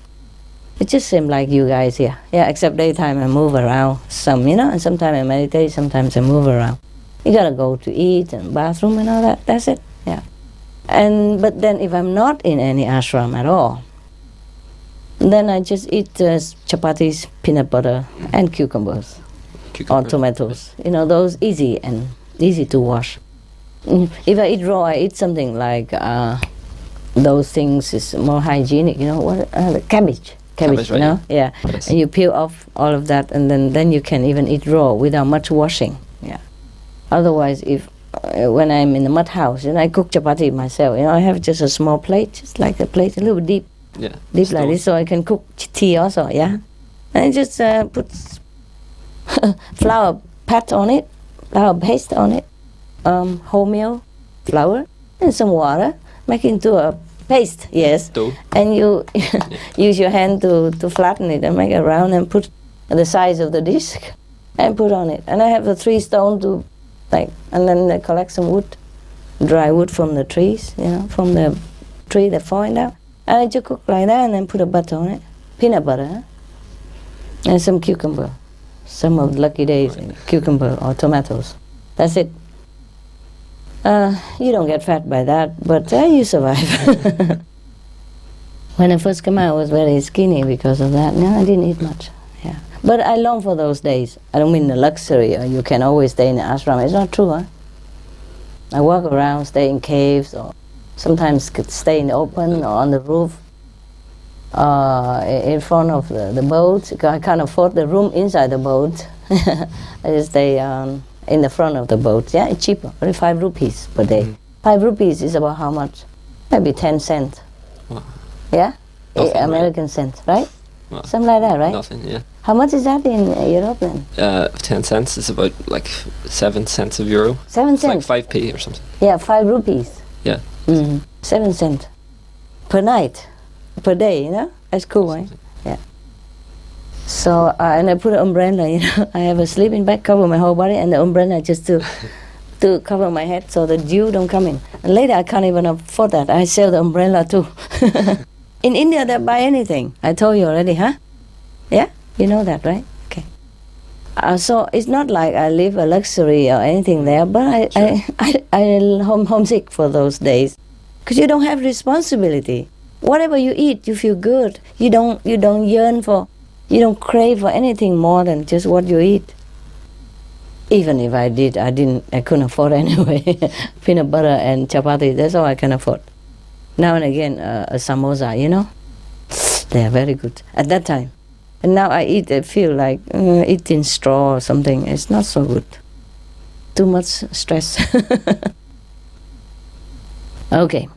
Why do I say like that? Just to tell you that because of your situation, you're working, you have to be responsible. Even if you work with your father, but sometimes you have to think of how to help him in a better way and responsible so your job or the business go better, and so you feel stressed a little bit. So at night, even if you cannot meditate all night, it's okay too. But if you want to try, then you sit. You don't lay down, okay? Yeah. If you want to try, yeah? But sometimes we sit and then we bend, and then the neck also feel very painful, yeah? In the old time, there was one saint, he has long hair. Right. He put it up and he tied it on the ceiling. Like this. Tied with a rope on the ceiling. And so whenever he come down, he had to get up. Good idea. Oh, one of your sisters, you wear the neckband. Necklace, Is it good? like for the injuries. Yeah. Neck brace. She always wear that. And she say it stop her neck from coming down. Good Maybe you can try it.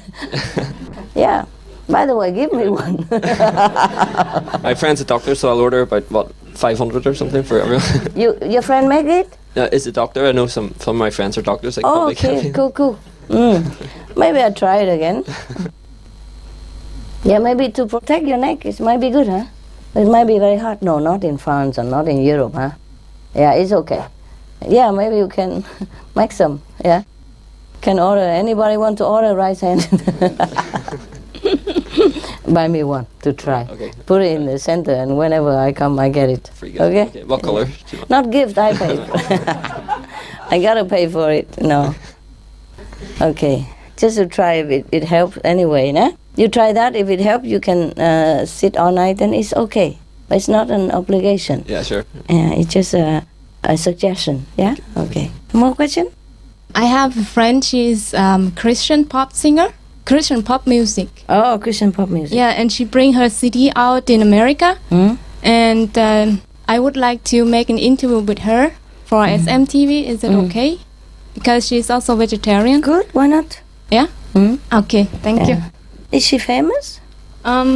She's famous in Christian organization. We do that. Why not? Because If she's good? She's very good. She's for America.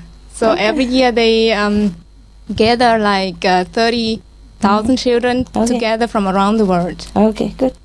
If it's good, then they will air it. If it's not good, then not aired. Okay. Okay? Okay, thank you. Well, I was reading that it's better for us to depend on our own spiritual power rather than asking for your help or asking for your help. both. Yeah. Both. Okay. And but the ego is an illusion. Yeah. So who is this person who has his own spiritual power? I'm a bit confused about this. Ego is an illusion. Ego is an illusion, but So who is individual who has his own spiritual power? you mean the self and the ego? I mean, yeah. Okay. Oh. Ego is just a habit of thinking of the mind. Yeah? Like I'm great, I'm good, I can do this, I can do that, and I can compete, I am good. But the person who has my spiritual power, that's not the ego. That's the real self, the pure soul. But the ego is just attached to the body and the mind. And because the soul has to work through the mind, so the mind and the ego work together and make obstruction for the soul. Can we say that the self doesn't work through mind, but through other means? No, cannot. In this world, no. Outside this world, yes. Yeah. Okay? Like even you have a brain, you have intelligence, you just have to use a hand. Say my intelligence tell me that I need water, and then tell the hand to take the cup and drink it. See? Need the hand. In this world, the soul needs the mind to work, to find information, to do things. If your mind is good, coordinated, then things you do smoothly, yeah? If your mind is so attached to glory, fame, and especially the ego tell the mind, yeah, that you are good, you are excellent and all that, and arrogant and proud, then the soul tell the mind what to do, the mind will answer back, say, no, I know differently. Yeah? The soul tell the mind, okay, look, I need to find something to drink. Go in the water and get it. I go in the kitchen and get it. For example, Now, not really, this is not really this. I'm just saying, suppose the soul is a person, a master of the body and the mind, and tell the mind to tell the body, go in kitchen and get something. But the mind has been habitually get the water elsewhere, restaurant. So he just don't go kitchen, he take the body to the restaurant.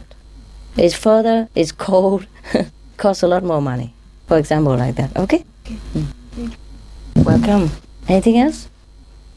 I come from a country, it's Northern Ireland. There aren't very many initiates there, okay. Maybe less than a handful. Mm-hmm.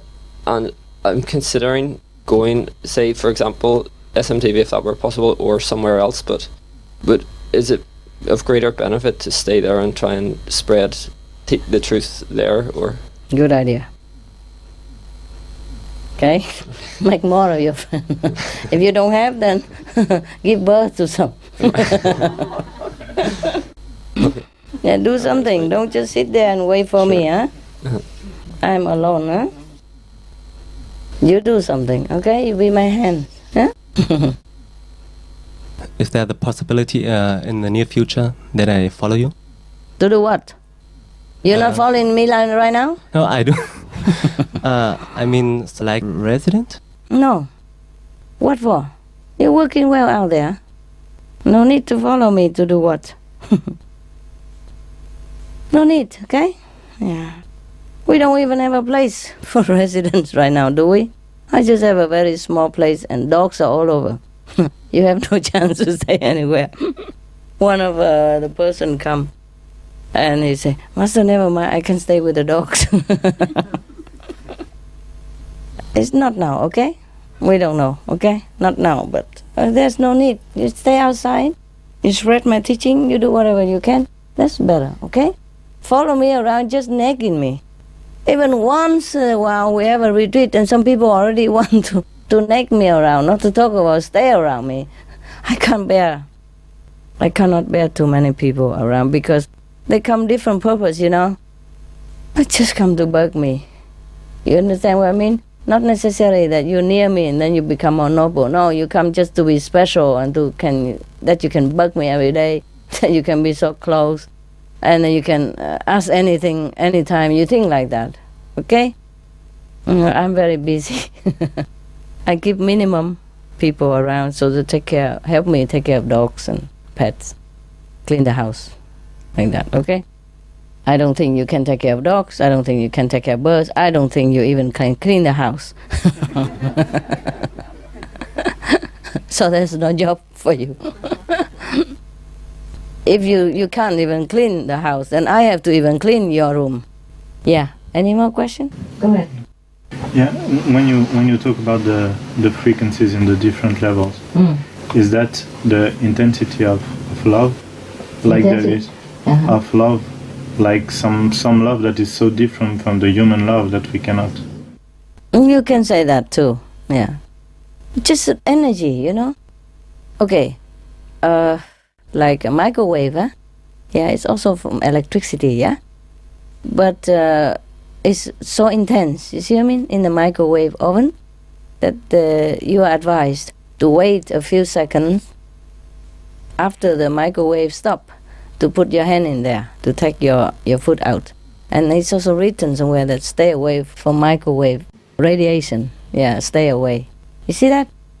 It's useful. It's very good for you to warm your food quick, but you can't bear it, you see? It's okay for the food, yeah, to warm it up for you, and you can wait a while, and then you can eat it. But if you put your hand in there, you know what I mean? It will harm you. You see that? Yes? Okay. There are things for stuff, yeah? Things for something. Everything has something.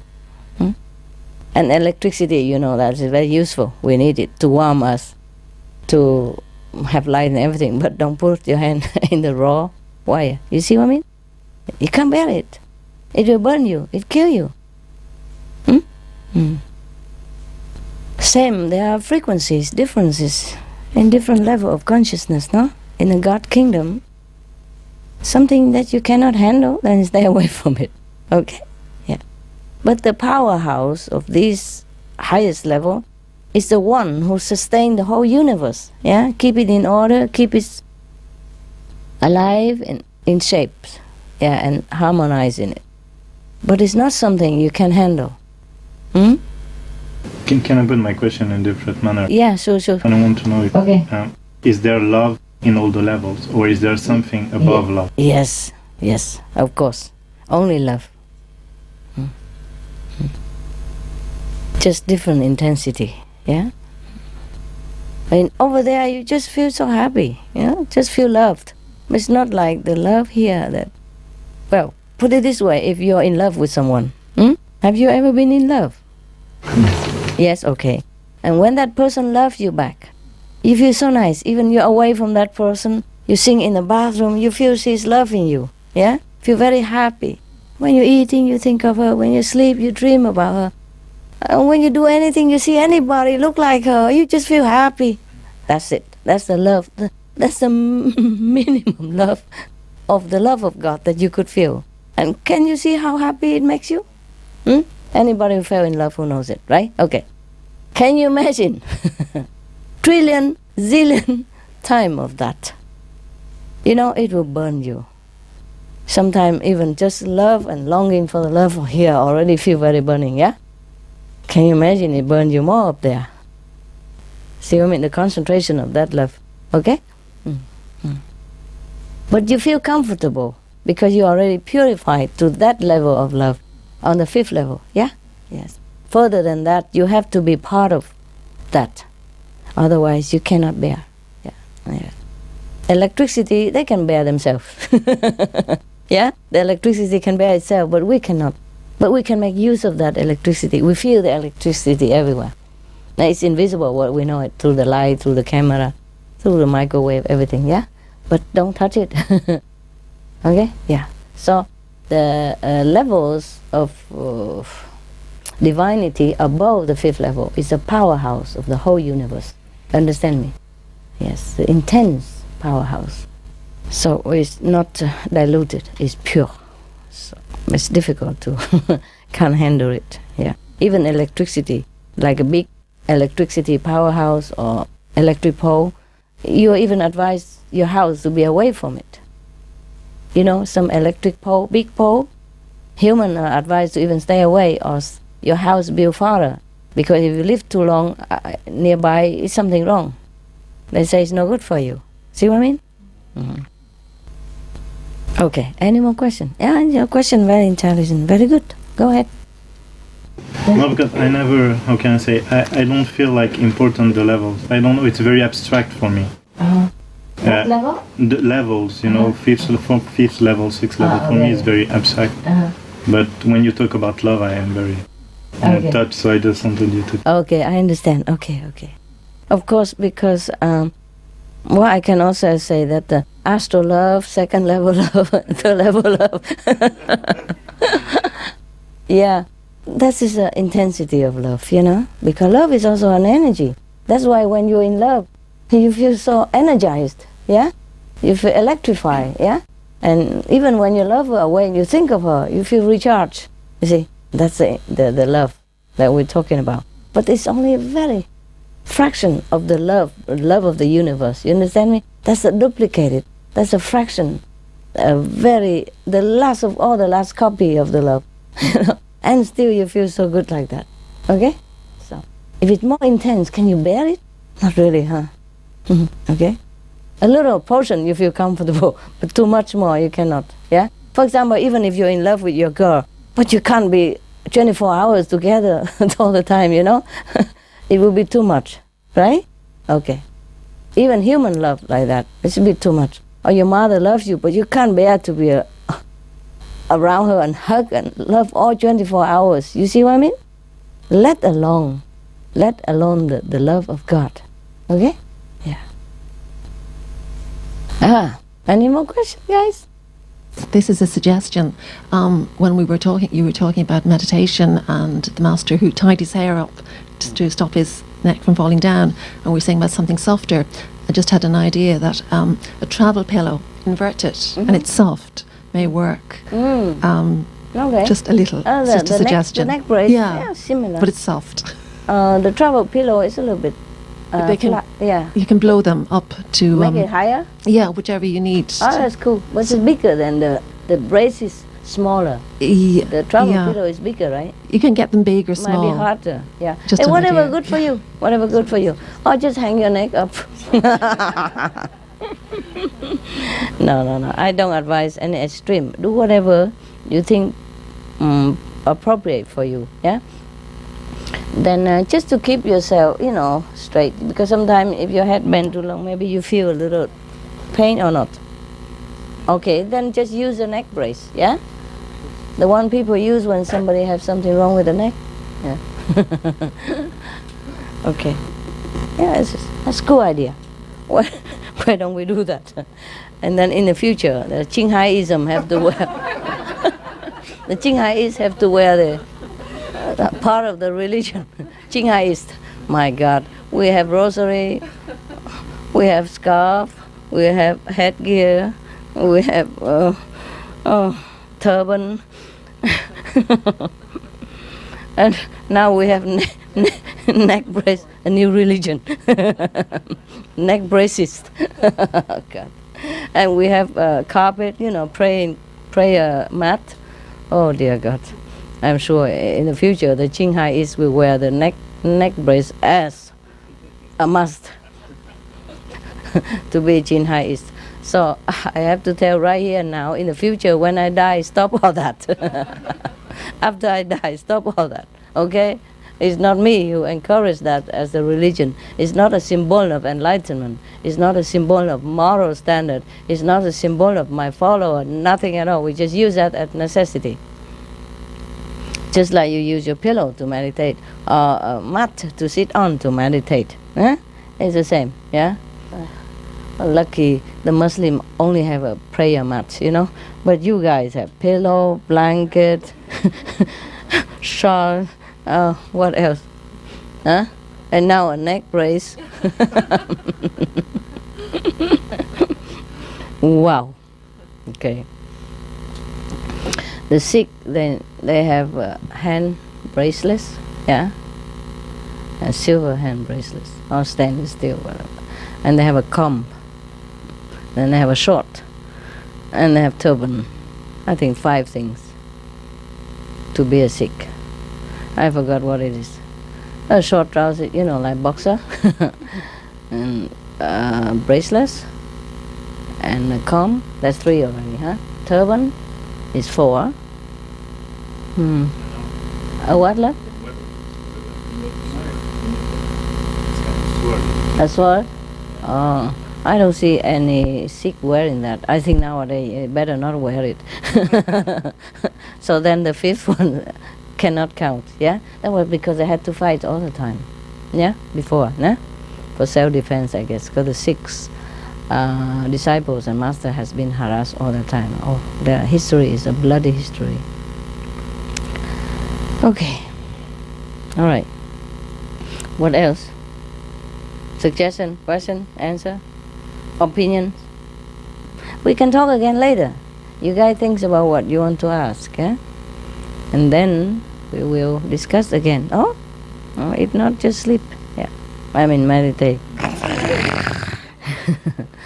Next time, I want you to wear this at the initiation form, new rules. 5 precepts and a neck brace. Vegetarian and a neck brace. And the neck brace has to be green and vegetarian as well. Okay, guys. See you later. Yeah? We have dinner, okay? Yeah. Oh, thank you.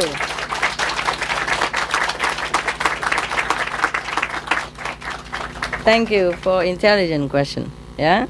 Okay. Some are not very intelligent, but it's okay. At least it's not too bad. Yeah? Like Jesus eat fish, for example. Thank you a lot. Huh? You okay, guys? Yes, Master. Bon appetit. Thank you. Thank you. Love you.